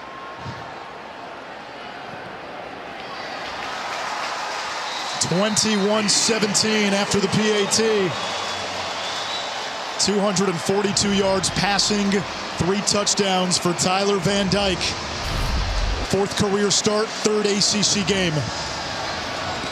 And look at Rambo just running by a flat-footed defender on that deep pass there. Tyler Baker-Williams didn't turn in time to save him.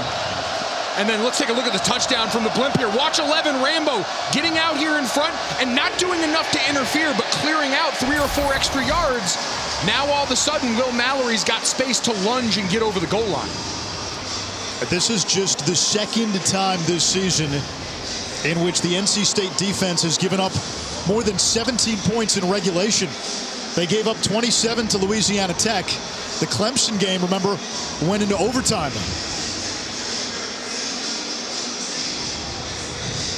And when it's the exact thing you've been coaching up all week, that's going to eat at Dave Doran and this coaching staff on the sideline.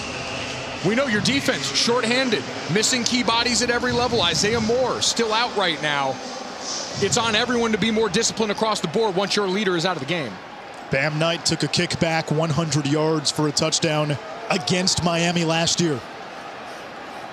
He waits in his end zone. Borregales to kick it away.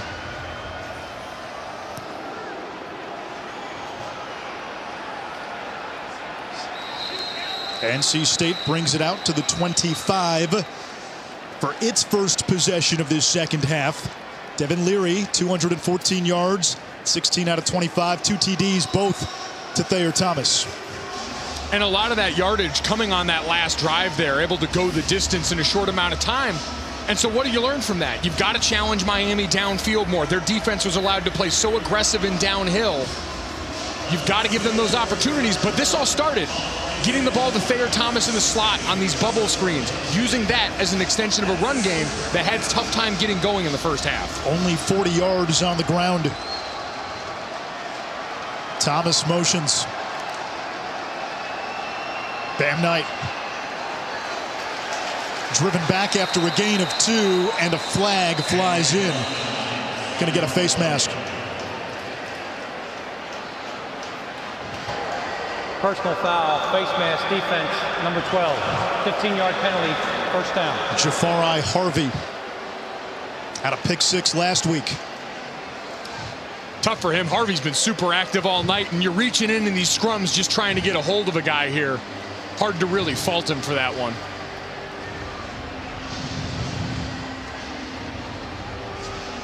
What's been your impression so far of the Miami defense? They came out on fire, and we heard Dave Doran reference it talking to Taylor McGregor at halftime here. You've got the 0-1 team in the house. You've got all these guys that you grew up watching and looking at here. So they came out with their hair on fire. You got to recapture that and manufacture it yourself here. Well, they've got the Miami Knights jerseys on too. Leary, incomplete, threw it behind his intended target, Emezi.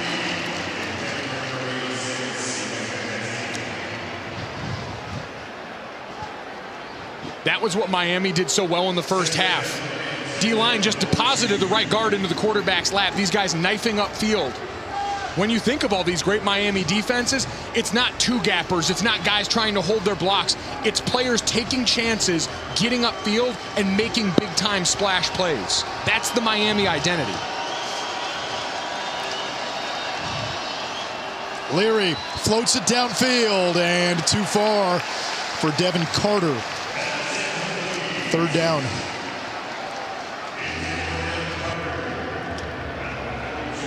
So now you're not going to have the benefit of that play fake here. We saw at the end of the half, Miami got aggressive and blitzed on defense. Bam Knight's going to have to bow up here in protection because I'm sure we're going to get 5 or 6 bodies. Devin Leary's got that matchup that was so helpful to him at the beginning. Emeka Emezi lined up against Marcus Clark, number 28, at the bottom of the formation.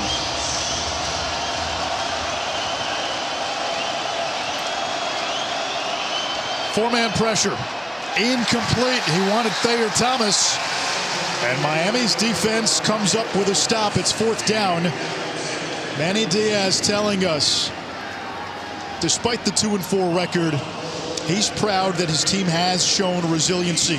Go back to the end of the Virginia game. They were down double digits in the second half. Had a chance to win. Missed a field goal as time expired against North Carolina. Comfortably in field goal range late.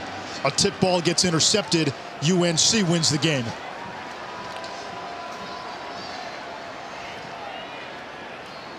Gill's punt. Fielded by George. He muffs it. Able to pick it up. Lost it again. An NC State player without a helmet seemed to jump on it.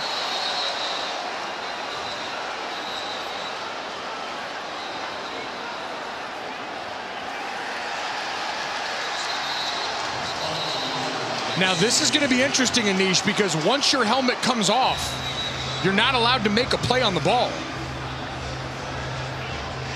91, Joe Shimko, the long snapper. He had his helmet off. Anthony Smith did as well.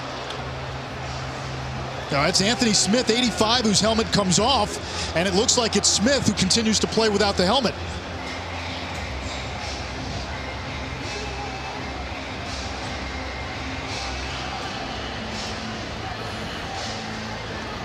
I always thought that's such a tough rule because your instinct is still to go out there and go to work.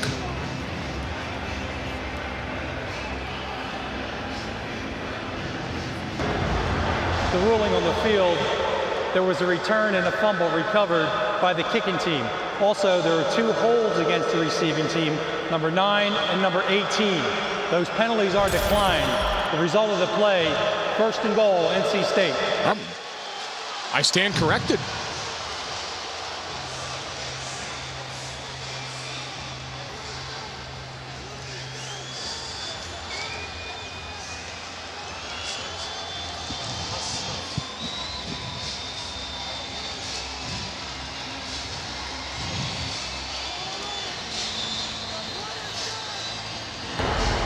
The previous play is under further They're going review. to look at this.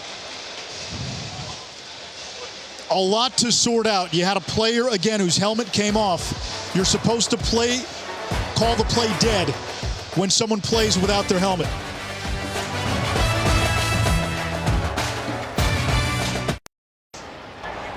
After further review, there are fouls by both teams on the play.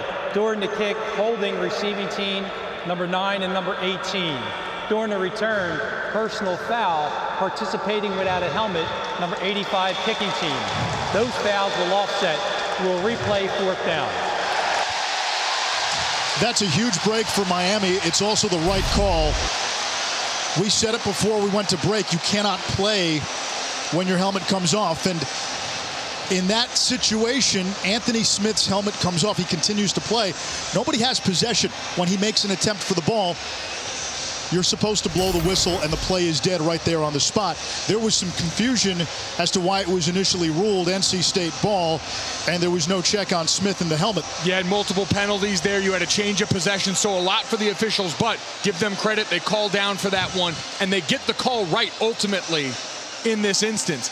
As tough as I think that rule is for a player, because you're fighting every instinct. I agree. There's nothing that he did wrong in that spot, because I can't expect a player in that moment to say, oh, well, my helmet's off now. I got to know the rules when you're fighting tooth and nail like that. Conference game on the road, so Gill has to punt.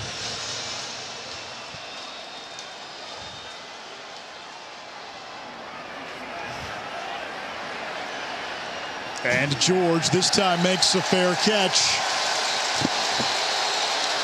Our college football lineup for next Saturday over on the ACC Network at noon. This will be a good one. Kenny Pickett and Pittsburgh coming off a win against Clemson. That's the team to beat now in the Coastal.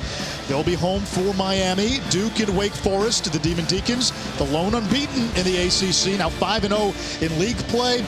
Louisville will travel to NC State. Malik Cunningham has played like one of the best quarterbacks in the conference this year. And there's been a bunch of great ones to choose from. We saw it there. You mentioned Kenny Pickett.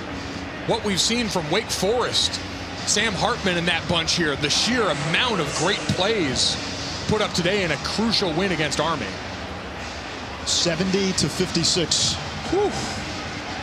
We were looking at it. I mean, the amount of 70-plus yard massive plays get the blood pumping. So we had a hold on Miami. It'll back the ball up inside the 10-yard line. And this is Cody Brown. And surges ahead with the second effort. We get a flag at the end of the play. It looked like he was down. His elbow hit the ground. That should come back.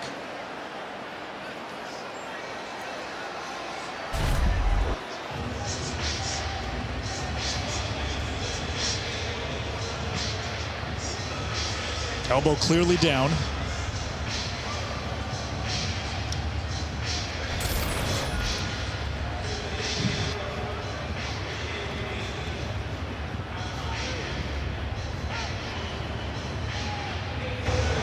Ruling on the field, the line the game was made. After the play, personal foul, unnecessary roughness, number 0, offense. Half the distance to the goal, 1st down. The freshman wideout, Romello Brinson, part of the Three Amigos with Jacoby George and Brashard Smith. 3rd personal foul on Miami today. And let's watch at the end of this play here. He's getting a hand up in his face. Got no reason for it. It's that second retaliation. It's the one they catch every time, right, wrong, or indifferent. On the far side, Keyshawn Smith jumping up and down, trying to get someone's attention. Probably trying to get the signal from the sideline with everyone else right now. You see them looking over where that sheet is put up on the sideline. Usually the spot where the play is getting signaled in by the backup quarterbacks. I think they're going to take a look at the spot on this play. His forearm is down. I get the frustration now. Penalties, stoppages of play. While they review, we will step aside.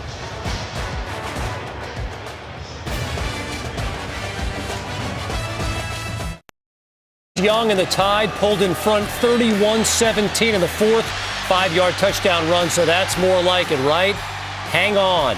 Ensuing possession for the Volunteers. Hendon Hooker goes up top. Cedric Tillman.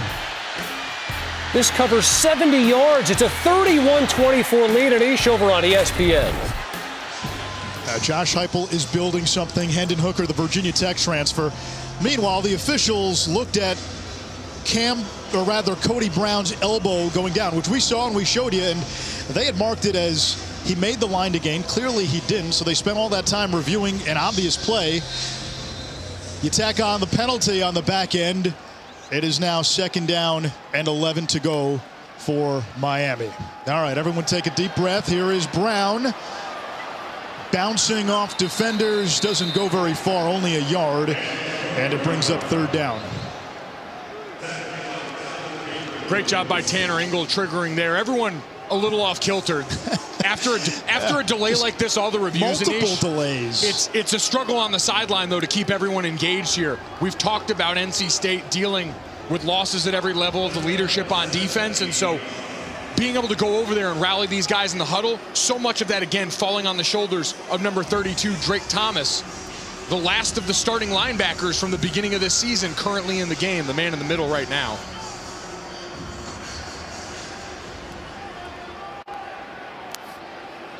Press coverage almost all the way across. Van Dyke from his own end zone. He's in trouble and taken down from behind. Davin Van, former high school wrestling champion, got him. Let's check in quickly with Taylor. After Miami's last drive and score, their defensive coordinator at NC State, Tony Gibson, telling his defense, you guys are self-destructing, and nickel Tyler Baker-Williams saying to his guys, we need to do a better job of communicating, something we should keep our eyes on in the absence of Isaiah Moore. And they did it on that last play you saw. As Anish pointed out, press man coverage across the board. They stick to him well, and now Lou Headley backed up in the shadow of his own end zone. Got to get this punt off. Pressure on the long snapper. Headley gets rid of it. It chases Thomas just inside midfield, a 47-yard punt, and prime starting field position for the Wolfpack as they try to retake the lead. Aerial coverage provided by Goodyear. With you for every mile on the road to greatness, Goodyear, more driven. So it has been a sloppy 3rd quarter here. Officiating, penalties on both sides. NC State now will start just inside midfield. They had success in the first half, going downfield, taking some shots. It's time to get back to that. That was how they finished the first half strong. You have to back this front 7 off. The speedy Porter Rooks motions out. He's in the slot. Person takes it across the equator for a gain of 4.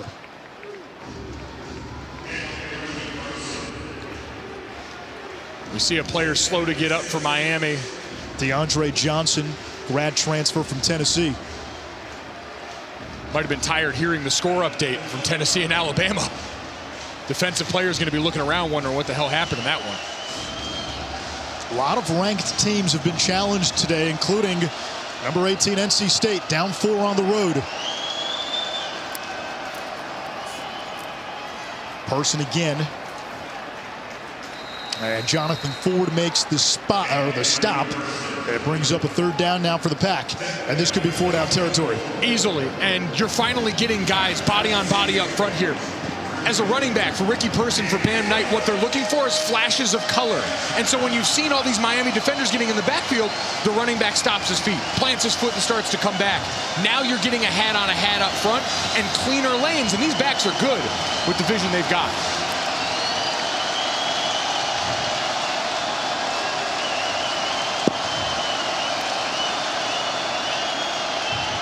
Person out of the backfield, turns the corner, 1st down, NC State.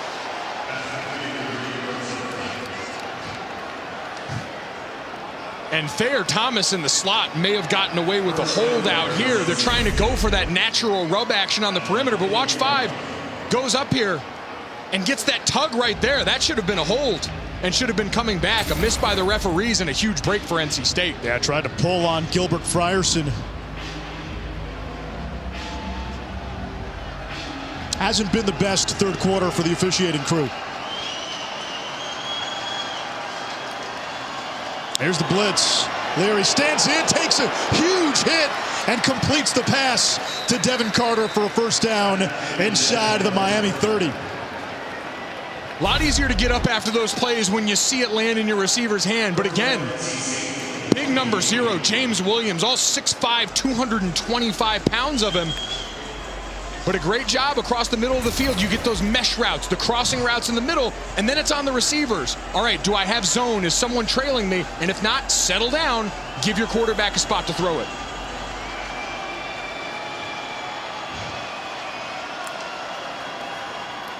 On the ground, and Person goes nowhere, maybe a yard. Nesta Jade Silvera was there.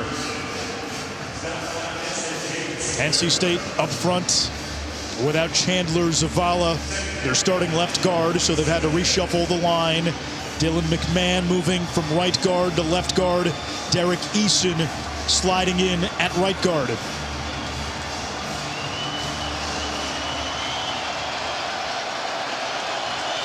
Christopher Tootle in motion. On 2nd and 9, Leary. Screen pass to Person, it's tipped. And incomplete, 3rd and long. Great job by Chance Williams there, because they had, as we see Person now slow to get up for NC State. It's been a physical game. And now Person on one knee.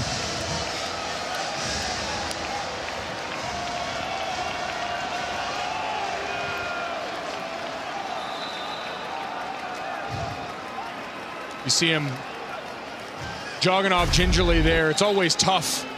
We're seeing him here going for the screen and gets taken out low a little bit there. Anish, the worst part about that is when you get hit in the lower body like that, everything fires for a second. You assume the worst when you get up here, and so getting over, letting it calm down. And now you have the luxury of Bam Knight coming in here, another veteran back that you replace him with on a critical 3rd down.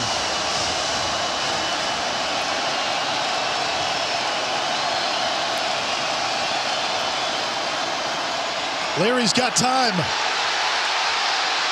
Williams in pursuit, and it's thrown away, intended for Rooks. Leary's done a nice job not turning it over. He came into this game having not thrown a pick in his previous 146 passes. Tack on 32 more without an interception tonight. Both quarterbacks just mobile enough to get you out of trouble, to avoid taking a sack that would have taken you out of field goal range now. Critical to try and get points on the board. Here's Dunn, who missed 3 field goals against Clemson. Holds the school record for most career field goals made. They don't have enough people out here on the field. NC State's going to have to burn a timeout.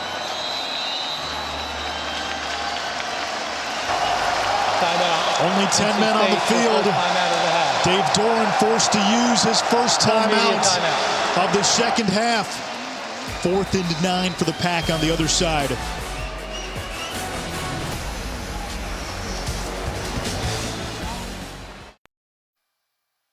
Great guest list for the Mannings tonight. You've reached Peyton and Eli. Leave a message. What's up, knuckleheads? It's Chuck. I'd love to do the show again and bring Shaq with me this time. Watch Peyton and Eli. You never know who'll drop by. Does that mean we get Frank Caliendo? Can he get some rhythm going in this 3rd quarter? No time for impressions for another review. Here's Dunn. Hit from 33, this from 44. Just 1 for 5 over 36 this season.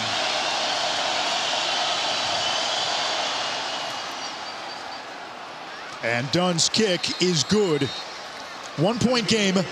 Mike, as a player, when you have all these stoppages and reviews, and this 3rd quarter has been wholly disjointed, what does that do to you as a player? I mean, first off, physically, you're getting cold out there, right? You're in the rhythm in the middle of the game here. Your offensive line, especially on NC State side, has been rolling. And now you got time to sit. And the defense has time to catch their breath. And it throws everything off that rhythm that you work so hard, especially as an offense, to try and capitalize on here. And it's just saying mentally locked in, too. You got all this time sitting around, standing around here. There's only so many coaching points that I've heard coaches talk about. You don't want to overcoach too much in these instances. You get all this time. and you get the tendency to want to fill the space here. Puts a lot on your veteran leaders. It's a little thing, but they're all big things. 1 point game, 7:09 to go in the third quarter. Yeah, still 7:09 to go in the third quarter. I will say, as a former offensive lineman, I enjoyed the opportunity to catch my breath. I wasn't quite in the shape that Zach Martin was. Sue me. Trenton Gill to kick it away.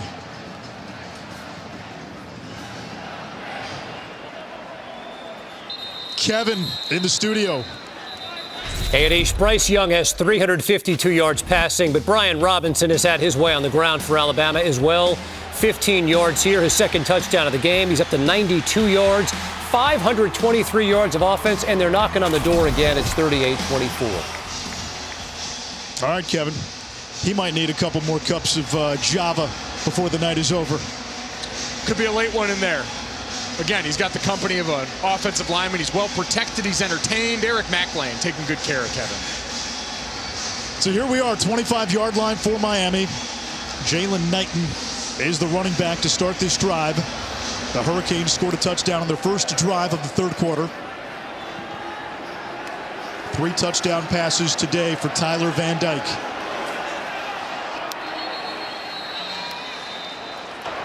Delay game offense, 5-yard penalty.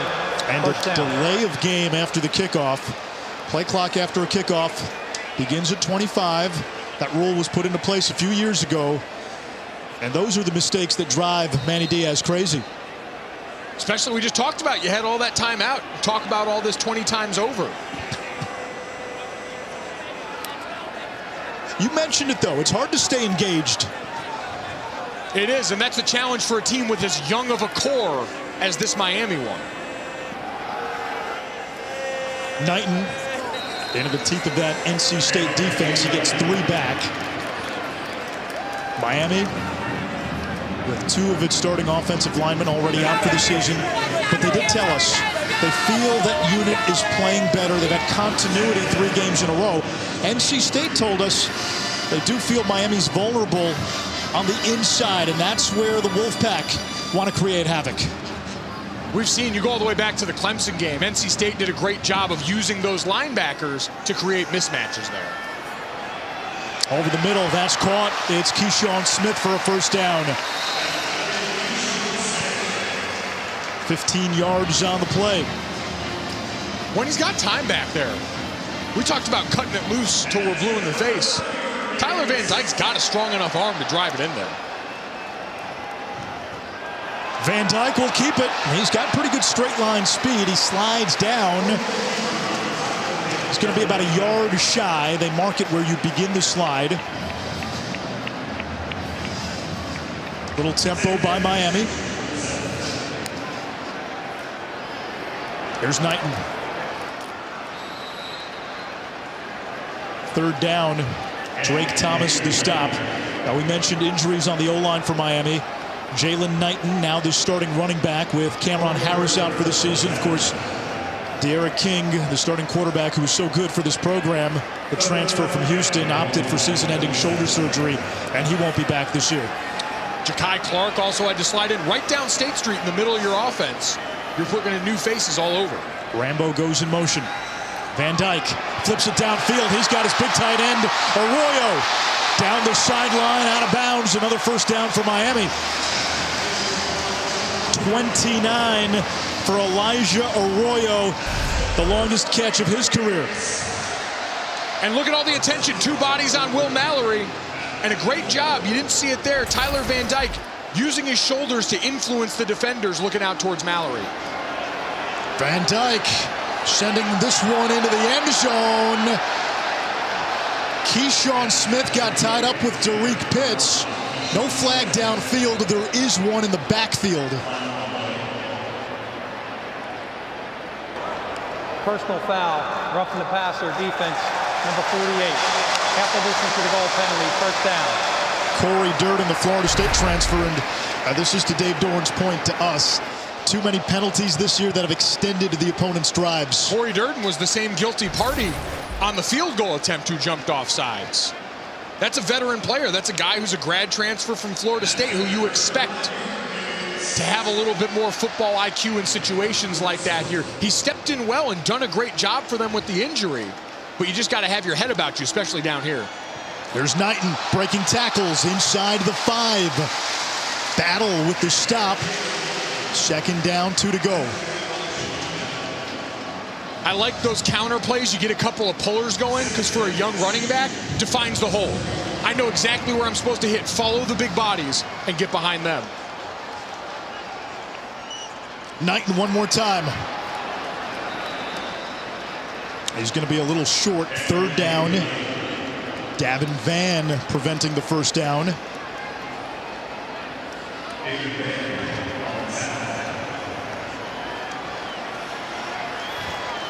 Trying to create numbers here. You get all these bodies into the boundary here, and then you try and sneak a run to Knighton towards that left side right here.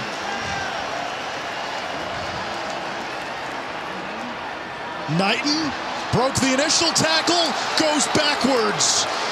NC State, the #1 defense in the ACC, standing up near the goal line. Anish, what I don't like here is you put the whole formation into the boundary. You put 4 players over there to try and give yourself a numbers advantage, and then you run right into the teeth of it. Was that the wrong read?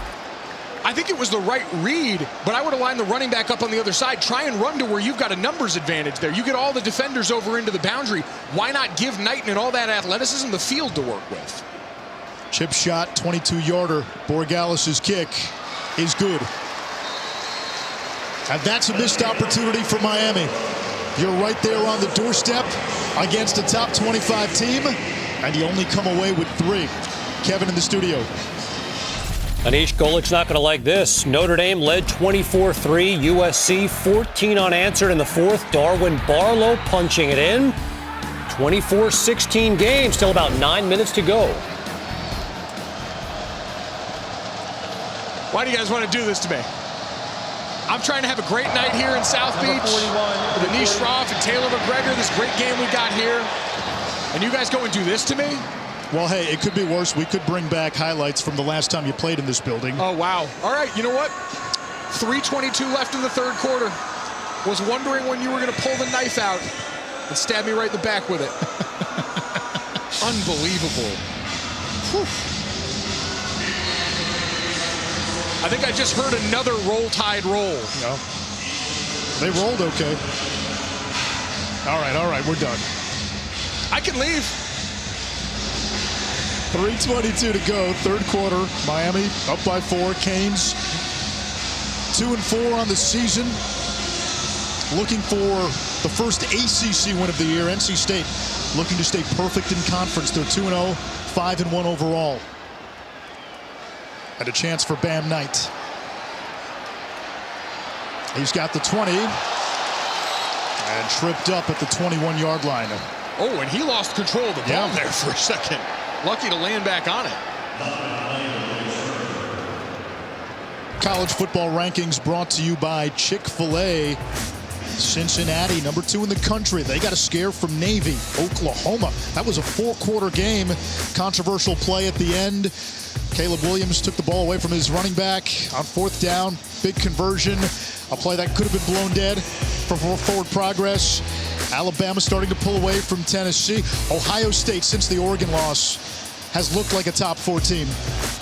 And not to make everything about the playoff, because, man, there was so much fun that happened today that has nothing to do with it. If you're Ohio State, that Penn State loss, a tough one for you. You've got that Big Ten East slate still remaining, and you're going to need all the help you can get with some of those marquee wins. Leary rolling to his right. And there's a flag down as he finds Thomas.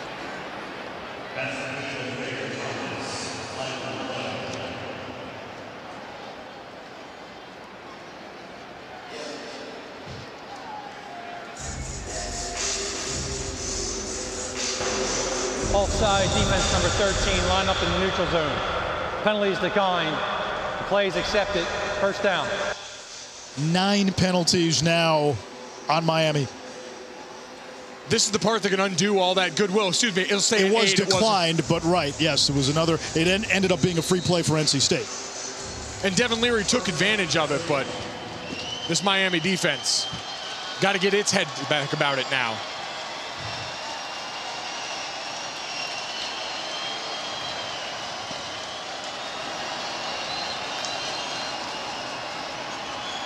Leary to Knight. And Bam Knight goes down shy of the 35 at the 34-yard line. He picks up 3. Penn State, Ohio State next Saturday. The Nittany Lions lost in a 9-overtime game earlier today against Illinois. It's a big win for Brett Bielema and that Illinois squad. A lot of talk during the week about comments made about his group in the trenches. And that group ended up being a huge part of why they won that day. Great testament to those guys going out and battling. Knight again. Met by Jennings immediately, no gain. And it brings up 3rd down.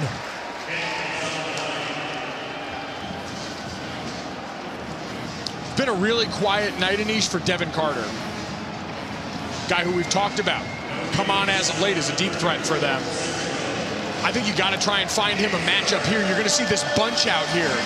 Try and create some space for him and then allow him to maybe get loose around the sideline here. Let that point man create some room off the line of scrimmage for one of your great receivers. Carter had the game-winning catch against Clemson. Leary's hit, and it's dropped. That was Devin Carter. If he catches it, that could have been a big gainer. And Tyreek Stevenson down for Miami, their top corner. 3 drops now for the Wolfpack.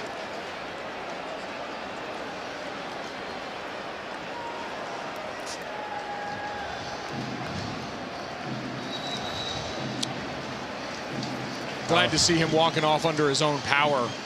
But what a brutal miss here by NC State offensively. You see that clear out, and then Carter comes underneath, hits him right in the hands. I mean, he's got room, run after the catch. That was a great ball by Leary. Another punt by Gill.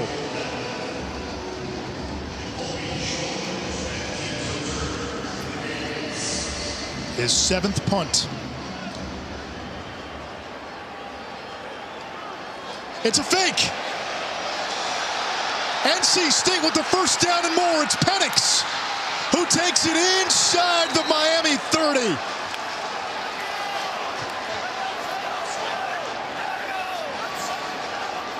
Eight days before Halloween, Dave Doran into the bag of tricks for a 40-yard gain. And he pulled out the candy corn, the best in the bag, snaps it to the up back, and then look at the blocks there on the perimeter. Gets just enough of a seal, and then you turn into a lead blocker right in front of him going down. Just great recognition. And that's something, Anish, when you put those stakes and you drill them all week, do we have the look we like? If not, you get someone come up, calm it down, give a code word to take that off, and instead they had exactly what they drew up in the special teams room. Seam them for a 1st down. From the Miami 26. They'll keep it on the ground. Person thundering through the secondary.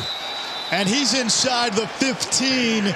14 more for the Wolfpack. They've got Miami milling in retreat. This is this unit up front starting to set a physical tone again. Ja'Kai Clark, number 53, getting up onto a linebacker here and helping spring his back. Tim Beck and this group on offense, they had to stick with it for a while. It's been, excuse me, not Ja'Kai Clark. Sorry about that. Derek Eason on the NC State side here, getting up to that 2nd level. And the 3rd quarter mercifully comes to an end. It does. NC State threatening. They're in the red zone. They're down 4. They're looking to go to 3-0 in the ACC. Miami's got a 4-point lead, looking for that 1st conference win.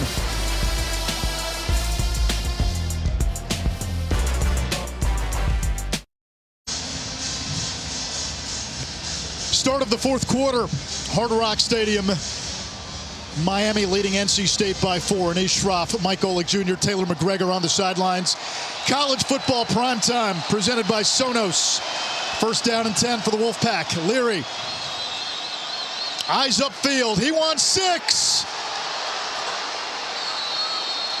And it's caught by Tootle. A sea of black jerseys. Tootle comes down with it, and the Wolfpack retake the lead.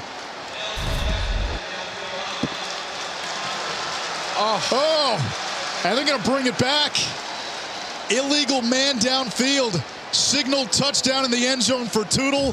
The flag brings it back. And, boy, Dave Doran, from our conversation with him, this is going to drive him mad. And I don't understand how it happens on that play because that's a naked bootleg. Yes. As an offensive lineman, that's pluses for everyone across the board. You turn and burn and run left, knowing you can't go downfield. Dave Doran saying penalties at inopportune times. That's the one thing they've got to clean up.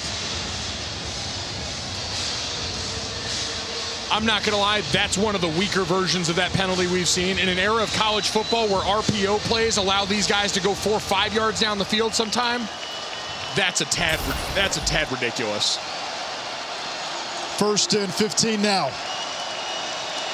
From the 17, Leary steps up. He'll run. Sidesteps a defender, gets a block. Leary all the way. Touchdown, NC State.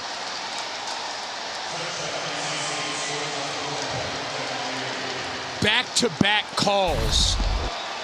And watch the block from Ricky Person in the backfield right here. Number 8, the running back. Going to be leading up. Lead draw play right here. He sorts through the trash. And then he latches on to Wayne Minsteed there. And then the finish. His longest run of the season prior to that was 8 yards. Both these quarterbacks just mobile enough. And now you've got a little extra space. You got backed up from the penalty. The perfect call from Tim Beck. And it's Miami now down by 3 after being up by 4. The Wolfpack up 27-24, 15 seconds elapsed. And this final quarter has the feeling of another fun finish between these two. Last year, it was Miami rallying from 10 down in the 4th quarter. Look at this one.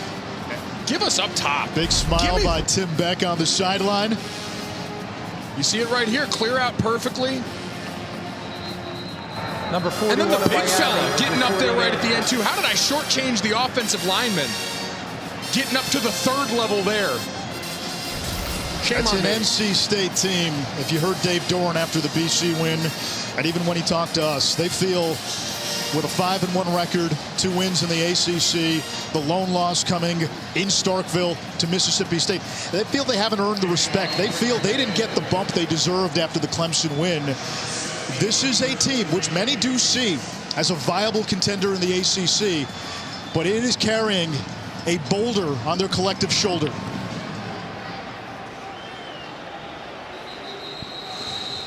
Kevin Connors, what do you got, my friend? Anish, I'm here to rescue Golick from the depths of despair. Tyler Buckner on near the goal line. Takes it in from 3 yards out. Part of an 8-play, 75-yard drive. 31-16, Irish on top.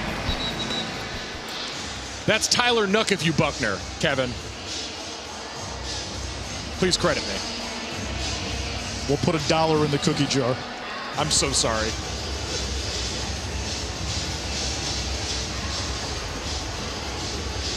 Tyler Van Dyke, who's been so good in these second halves the last 2 weeks.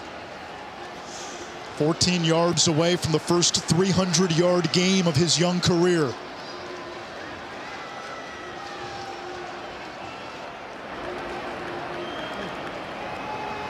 Hands it off. Rooster. Jalen Knighton. Dropped by Tanner Engel after a pickup of 7. If you're just joining us at the very top of the broadcast, we played what Tyler Van Dyke said on Tuesday when asked about this NC State defense. He said, they're still the same guys we played last year. We put up 44 last year on them. We feel really confident. I don't think they can stop us. That was bulletin board material all week in Raleigh. For a veteran group that's already topped in so many categories, you don't ever want to give them any extra, but when you've got Jalen Knighton in your backfield, thundering across midfield and inside the NC State 40.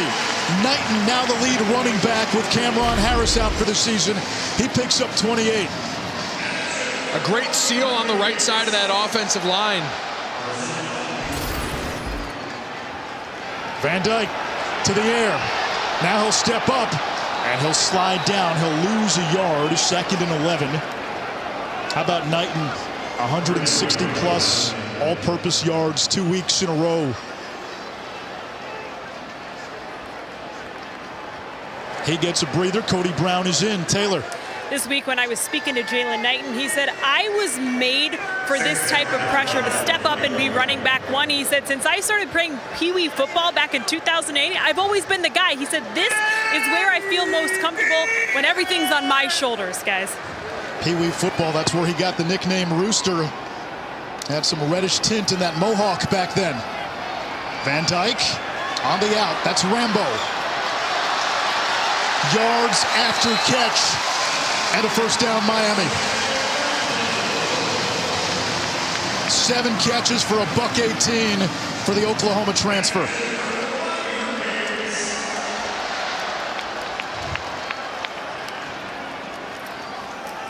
Cody Brown hammers across the 25. Picks up 4. This is a drive where you're starting to see, Anish, the benefit of an offensive line that's had bodies jumbled around.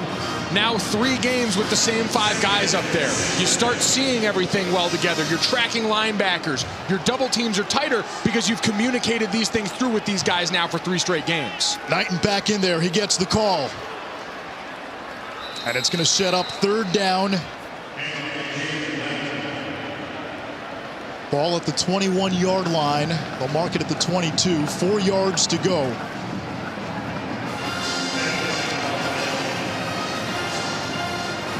And Anish, I think if you get close, this is 4-down territory for you. The way your offensive line's been rolling, Knighton being able to make guys miss. Even if you're just down 3. Low snap. First down, it's Rambo right at the sticks. This is, again, where the challenge starts. NC State 4th in the ACC in red zone defense, top 20 in the country. Miami in the bottom, 100th, because now all of a sudden this cushion's going to disappear. Charleston Rambo on these last 2 receptions has had nothing but room on the outside. The window's tightened up, and we saw Tyler Van Dyke. Is he going to be able to cut it loose in the middle of the field?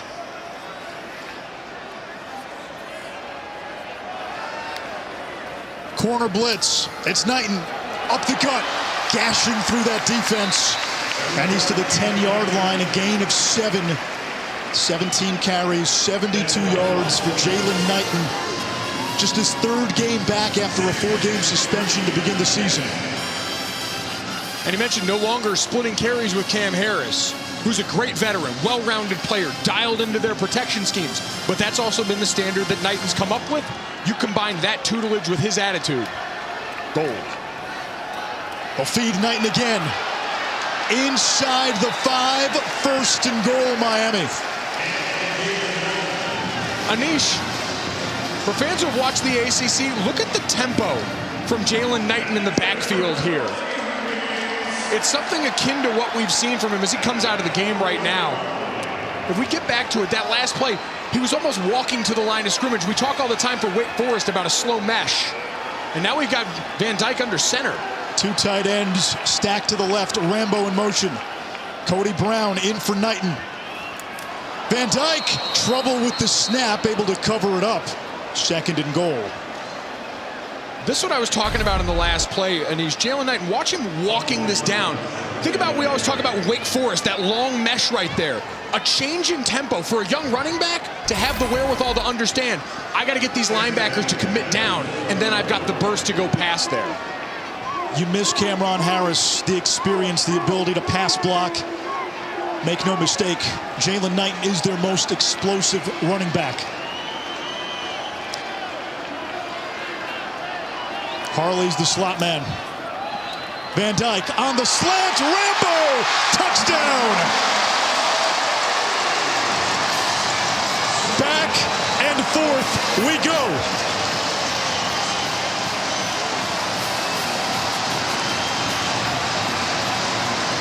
Look at Tyler Van Dyke here using the RPO action on this last play. They're reading the safety, Tanner Ingle, number 10. Watch, he looks at him.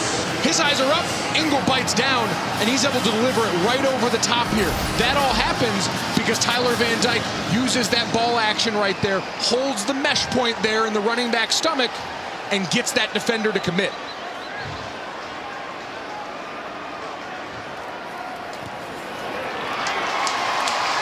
And it's now Miami up by 4. 4 lead changes tonight.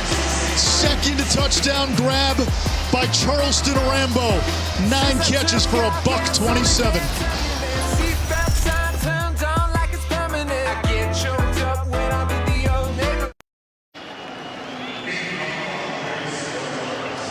Manny Diaz, a native son of Miami. He's heard the noise. The vultures have been circling. People are talking openly about his future with the program. One game isn't going to change that. But do you see at least maybe the vultures not coming down any closer after tonight? Absolutely. A huge ranked win here, and especially when we've heard from Manny, all the things he's talked about with this team showing up on the field tonight. I think that's important for people to see there's a vision and they're executing on it. Bam Knight, shy of the 25. Kevin. Anish, Brennan Armstrong is having another monster day here to Rayshon Henry, his 4th touchdown pass. Armstrong has also run for 2, nearly 500 total yards of offense. It's 48-33. By the way, Gojo, the Irish hang on to get to 6-1. We talk about rivalries all the time. Notre Dame, USC, one of the best. I joked. They were the last team we played before Alabama in the national championship. We knew that was our buy-in into it, and still, I said to my dad the night before in the hotel, you come to Notre Dame to beat a team like SC. It matters that much. Devin Leary rolling out, low throw, incomplete. Taylor. Tyreek Stevenson, Miami's best quarterback, dealing with a left ankle injury. He is in there right now, but the last defensive series for Miami, he had it taped up, went back in, and then pulled himself back out because he was in pain. So something to keep your eyes on here. If you're NC State, you got to go at him, too. You got to test that ankle out. If you're a guy who you've seen, go over there, get it taped up. You see that one sock down, so you know something's up. Let's see how it works. They do go at him. And they pick up a first down. Keon Lassane. I'll pick up a 14, his 5th catch of the season. Anish, I think about a double move out there at some point. You saw right there, if he's going to have trouble keeping his balance there in a spot where a guy's planting there, that'd be an easy spot for a hitch and go. Try and get a Mezzi on another big play down the sideline. Mezzi not in the game.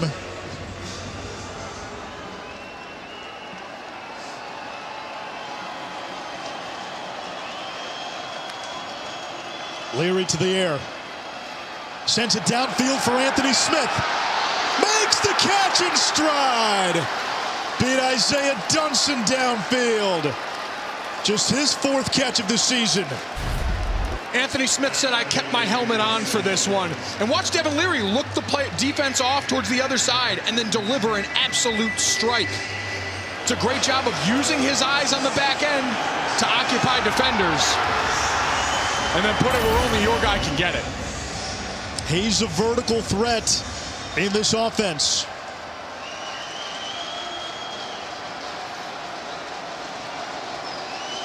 In the red zone now.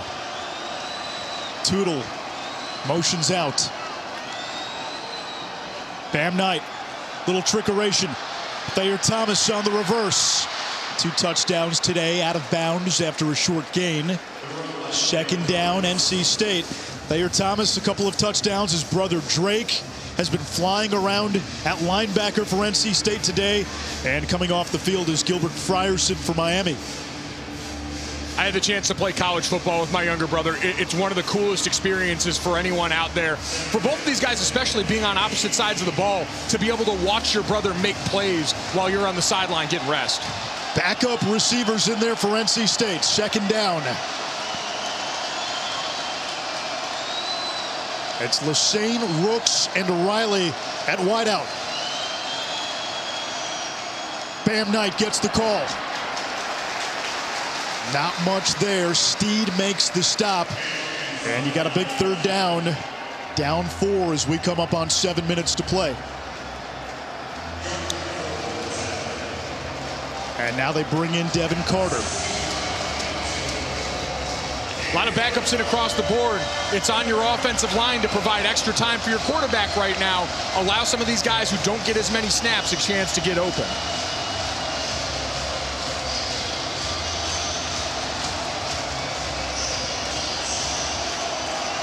Carter not in there. It's third down. Rooks the motion man. Got man coverage. Leary chased. Can't get away. Throws it up in the air. It's batted down. The question is, was he down? Rolling on the field, the quarterback was down. And he was down. Bubba Bolden coming on that safety blitz. Bolden's a guy who struggled of late for Miami. And the knee. I don't think it touched. It's going to be that right hip.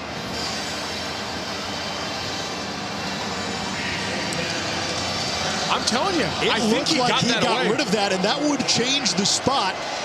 They may review this. 45-yard field goal for Dunn. I'm surprised they're not looking at this. Dunn's kick. No good, but there is a flag.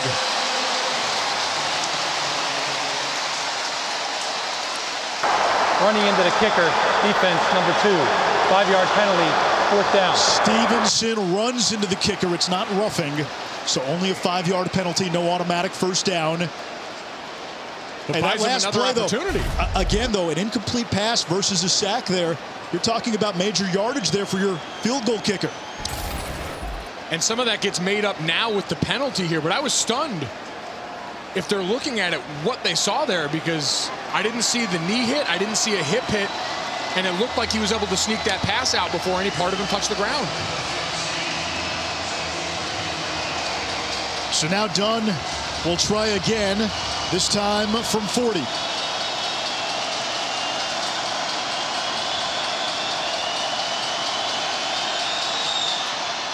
This one is up. And good. 31-30. 5:39 to go.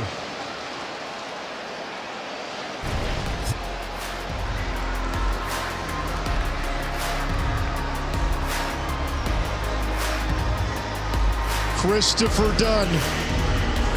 Bank.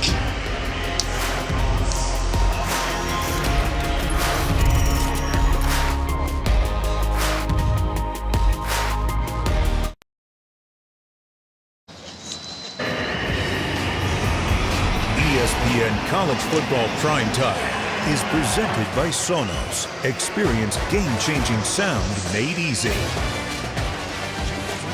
At halftime today, Miami honored the greatest team ever, the 2001 team, a star-studded squad. All the players wore 26 in honor of the late Sean Taylor.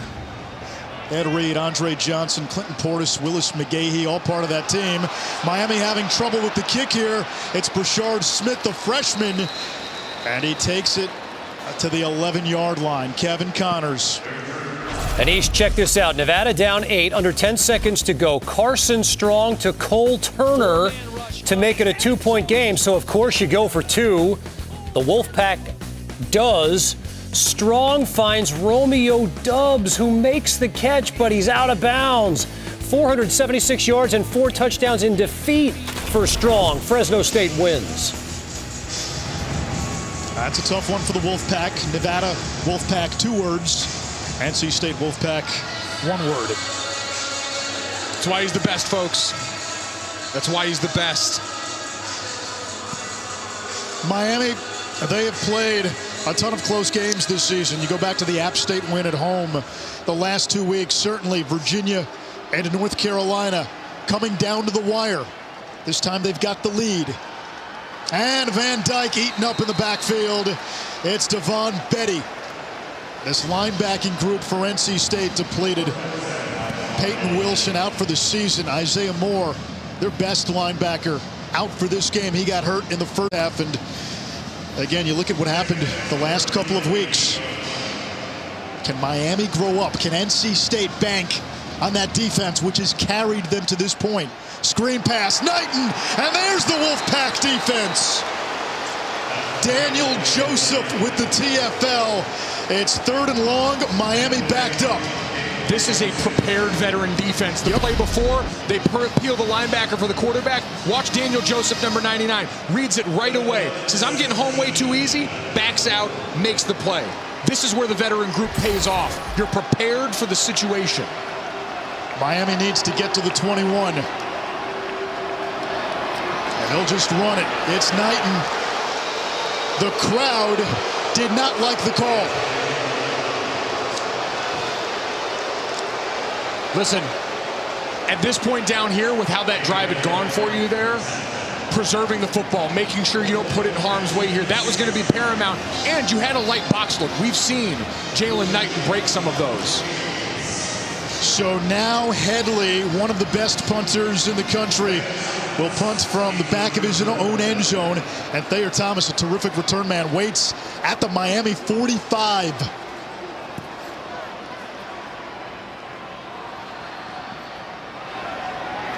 Booming punt by Headley. Thomas chased back after a 50-yard punt. No return. NC State with the ball.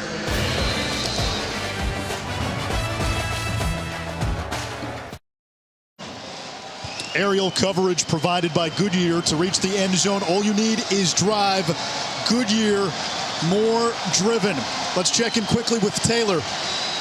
After that last field goal attempt was down here on the sideline, went into the tent. He then came out with a heat pack around. He's been taking warm-up kicks right here, and with the fingers making the pinching motion towards his back. They just applied icy hot. He's still taking practice kicks, though, guys. Downfield, incomplete. Wanted Anthony Smith. Go ahead, Taylor. Just asked him.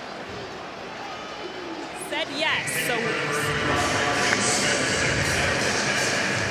they just looked at him, asked him if he was okay. He said yes, but certainly something to keep your eyes on is NC State within a field goal. Yeah, they need a field goal to take the lead, potentially win. Dunn's made more field goals than anybody in school history, so that becomes a factor now. Colin Smith, the backup, taking warm-up kicks now.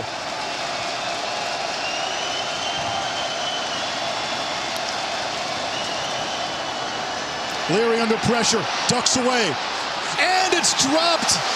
Another drop by Devin Carter. He's had a tough night. And in a really similar spot, they've been getting him on crossing routes coming all over the field. And Devin Leary does a great job of avoiding pressure in the pocket. I mean, this kicking situation is going to change the way you've got to call this drive. Colin Smith, who's the backup kicker, has not attempted a field goal in college. And so now on 3rd and 10 here, you've got a Mezzi back out on the field here. You've got press coverage. You've got to get the ball to him.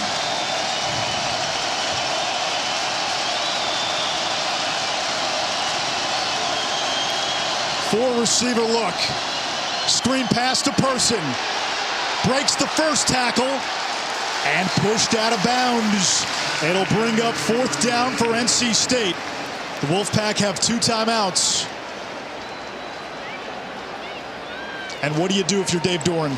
Do you trust your defense one more time? The way your defense has been playing, I'd be comfortable pinning them deep right here and trying to make them earn it, but the offense staying on the field right now. They line up to go for it.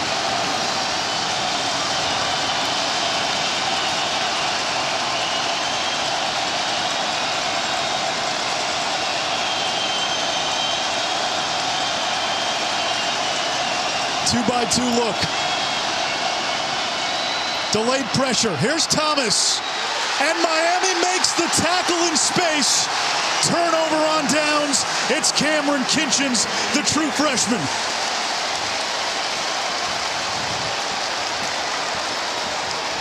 Cameron Kitchens and James Williams, 2 young players in this secondary that these coaches have raved about. And this is what we talked about, the matchup all night. Stress them on the perimeter. See if you can challenge these guys to make tackles. That time, Miami coming up in the clutch. It's still not over. NC State still has 2 timeouts. There's still 2:49 to go.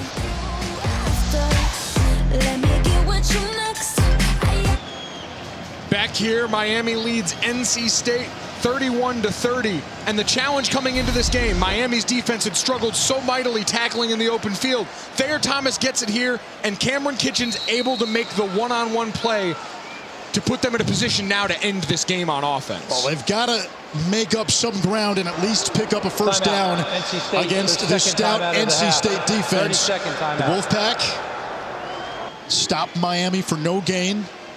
Dave Dorn calls a timeout. He's got one left, 2:45 to go.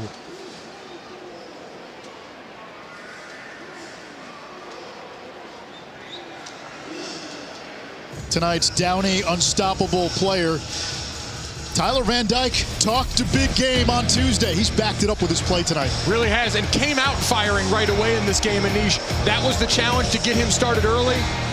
Gives Rambo great opportunities. Jalen Knighton's been dynamite in both phases, run and pass today. And for Tyler Van Dyke, the next challenge is to finish. We talk about they had to reinvent themselves in the middle of the season. Right down the street, new center, new running back in there, freshman quarterback. And for the numbers he's had tonight, this is a part of his playbook he hasn't yet had to execute in the game. 4-minute offense. Can you end the game with your team on the field, not give NC State one more chance? And can NC State get one more stop? They've been playing most of this game without their best defensive player, Isaiah Moore. Van Dyke rolling to his right. And he just slides down for a big loss. It'll bring up third down. We get a timeout by NC State. 2:38 to go. The Wolfpack now out of timeouts. Timeout. The third and final timeout of half. NC State. I didn't love the play call, but the coaching point on the back end for Tyler Van Dyke, if it's not there, make them burn that last timeout. No, we've got a great punter. We can pin them back deep if we need to. I think that's what you're going to see. You'll probably see conservative play calling here, bleed some more clock, and then you hope Headley, who's an All-American caliber punter, can pin NC State deep. The Wolfpack don't have any more timeouts. And again, Taylor reported earlier, Christopher Dunn, the kicker, we saw him get run into. Seemed like he was a little banged up. His last field goal hit the upright. It did go in. So that may be a bit of a question mark for NC State as well. It's going to be huge, but right now, if you're NC State and you can stop them here, you're going to end up with much more time on the clock than you had. Remember at the end of the first half, no timeouts left for NC State. Able to manufacture big plays because at the end of games, at the end of halves, the defense changes. You're a little less aggressive, and now all of a sudden some different things show up. And Manny Diaz also called a timeout there to help NC State.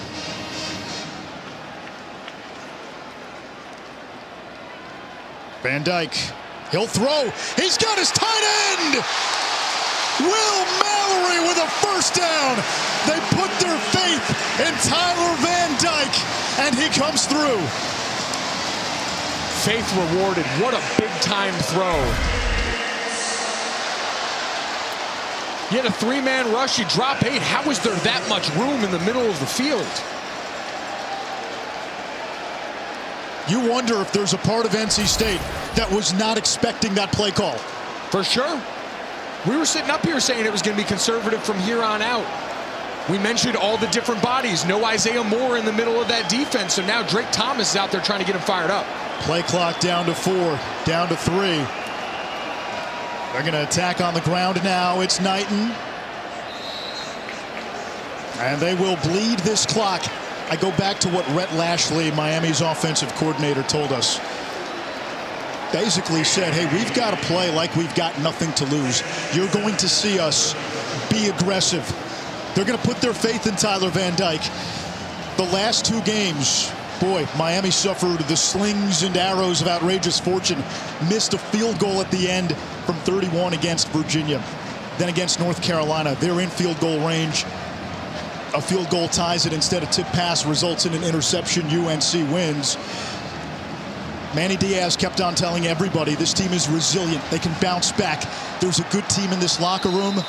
They're on the verge of knocking off a top 25 NC State team tonight. And we get a timeout by Miami. 1:07 to go. How about the growth in 4 games as a starter for Tyler Van Dyke? Talked a big game Tuesday. He's backed it up tonight. Well, and you just mentioned it. This team had their coaches back. You all hear it inside the building. We're not immune to that as players here.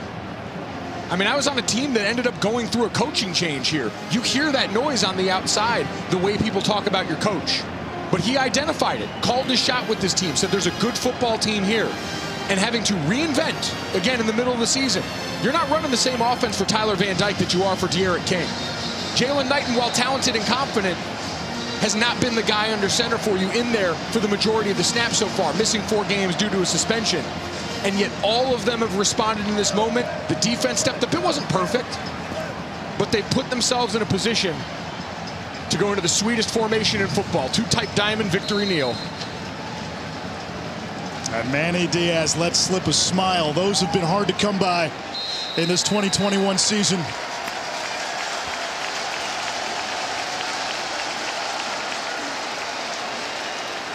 Who knows what Manny Diaz's ultimate fate is? But he too, like his quarterback, backed up his words from earlier in this week, telling people, hey, there's a resilient team. There is still something in this locker room. A lot of football to be played. They got Pittsburgh next week. That won't be easy. But tonight, Manny Diaz and Miami found a way. Late game, 4th quarter, against a very good NC State team. They made the big play. Van Dyke to Mallory, and Miami will get its first ACC win of the season. Like you said, Anish, it's a long, hard season. We don't know what decisions are going to be made. Look at the joy in that moment. Wins are hard to come by in this sport. They're even harder to come by given the circumstances you're in right now. And you all went out there and had each other's backs, and now you get to reap the benefit of that. That's a teachable moment these guys can all take with them from here on out. Tyler Van Dyke threw up tonight 325 yards, 4 touchdowns, no turnovers. By far his best game of his career. A career that looks pretty darn bright going forward. Poise, confidence, pregame talk turned into action on the field here tonight. That sends a message to the locker room of who they can trust under center. Taylor. Thanks so much, Anish. Coach, you guys have played in a couple close games the last few weeks. In your mind, how were you able to get over the hump and get a W here today? Guys made some plays when it counted. How about Tyler Van Dyke? I mean, it's unbelievable. Third conference game. That defense is a hell of a defense now. I mean, no one moves the ball on him, and put 420 on him and throw for 325 as a freshman. So proud of him. What did you see out of him today that you hadn't seen in the first 2 halves of the previous games? More confident, you could tell. Decision making. I mean, you look at the way we came out. First drive, throwing the deep ball. You know, I mean, he did it all. You know, he didn't look like a young guy. I'm so proud of him. What is the big say? What type of message to your critics? Well, the critics. It's a message to the team. It's a message to the locker room. Because those guys have been putting the work in. They've been competing, and they haven't been getting the rewards. And tonight they got it. They played for 60 minutes. This is college football. They're going to be close, and tonight it went our way. Appreciate your time, Coach. Congratulations. Anish? Manny Diaz, just smile as wide as the panhandle tonight. The Hurricanes get in the win column in ACC play, knocking off number 18 NC State. Tyler Van Dyke, he said his team could take on this mighty Wolfpack defense. Backed it up with his play tonight. That's the swag they used to have in these parts. That's the type of bravado that you had. We saw the 2001 team here honored at halftime. 2021 gets them a W, 31-30. Your final from South Florida.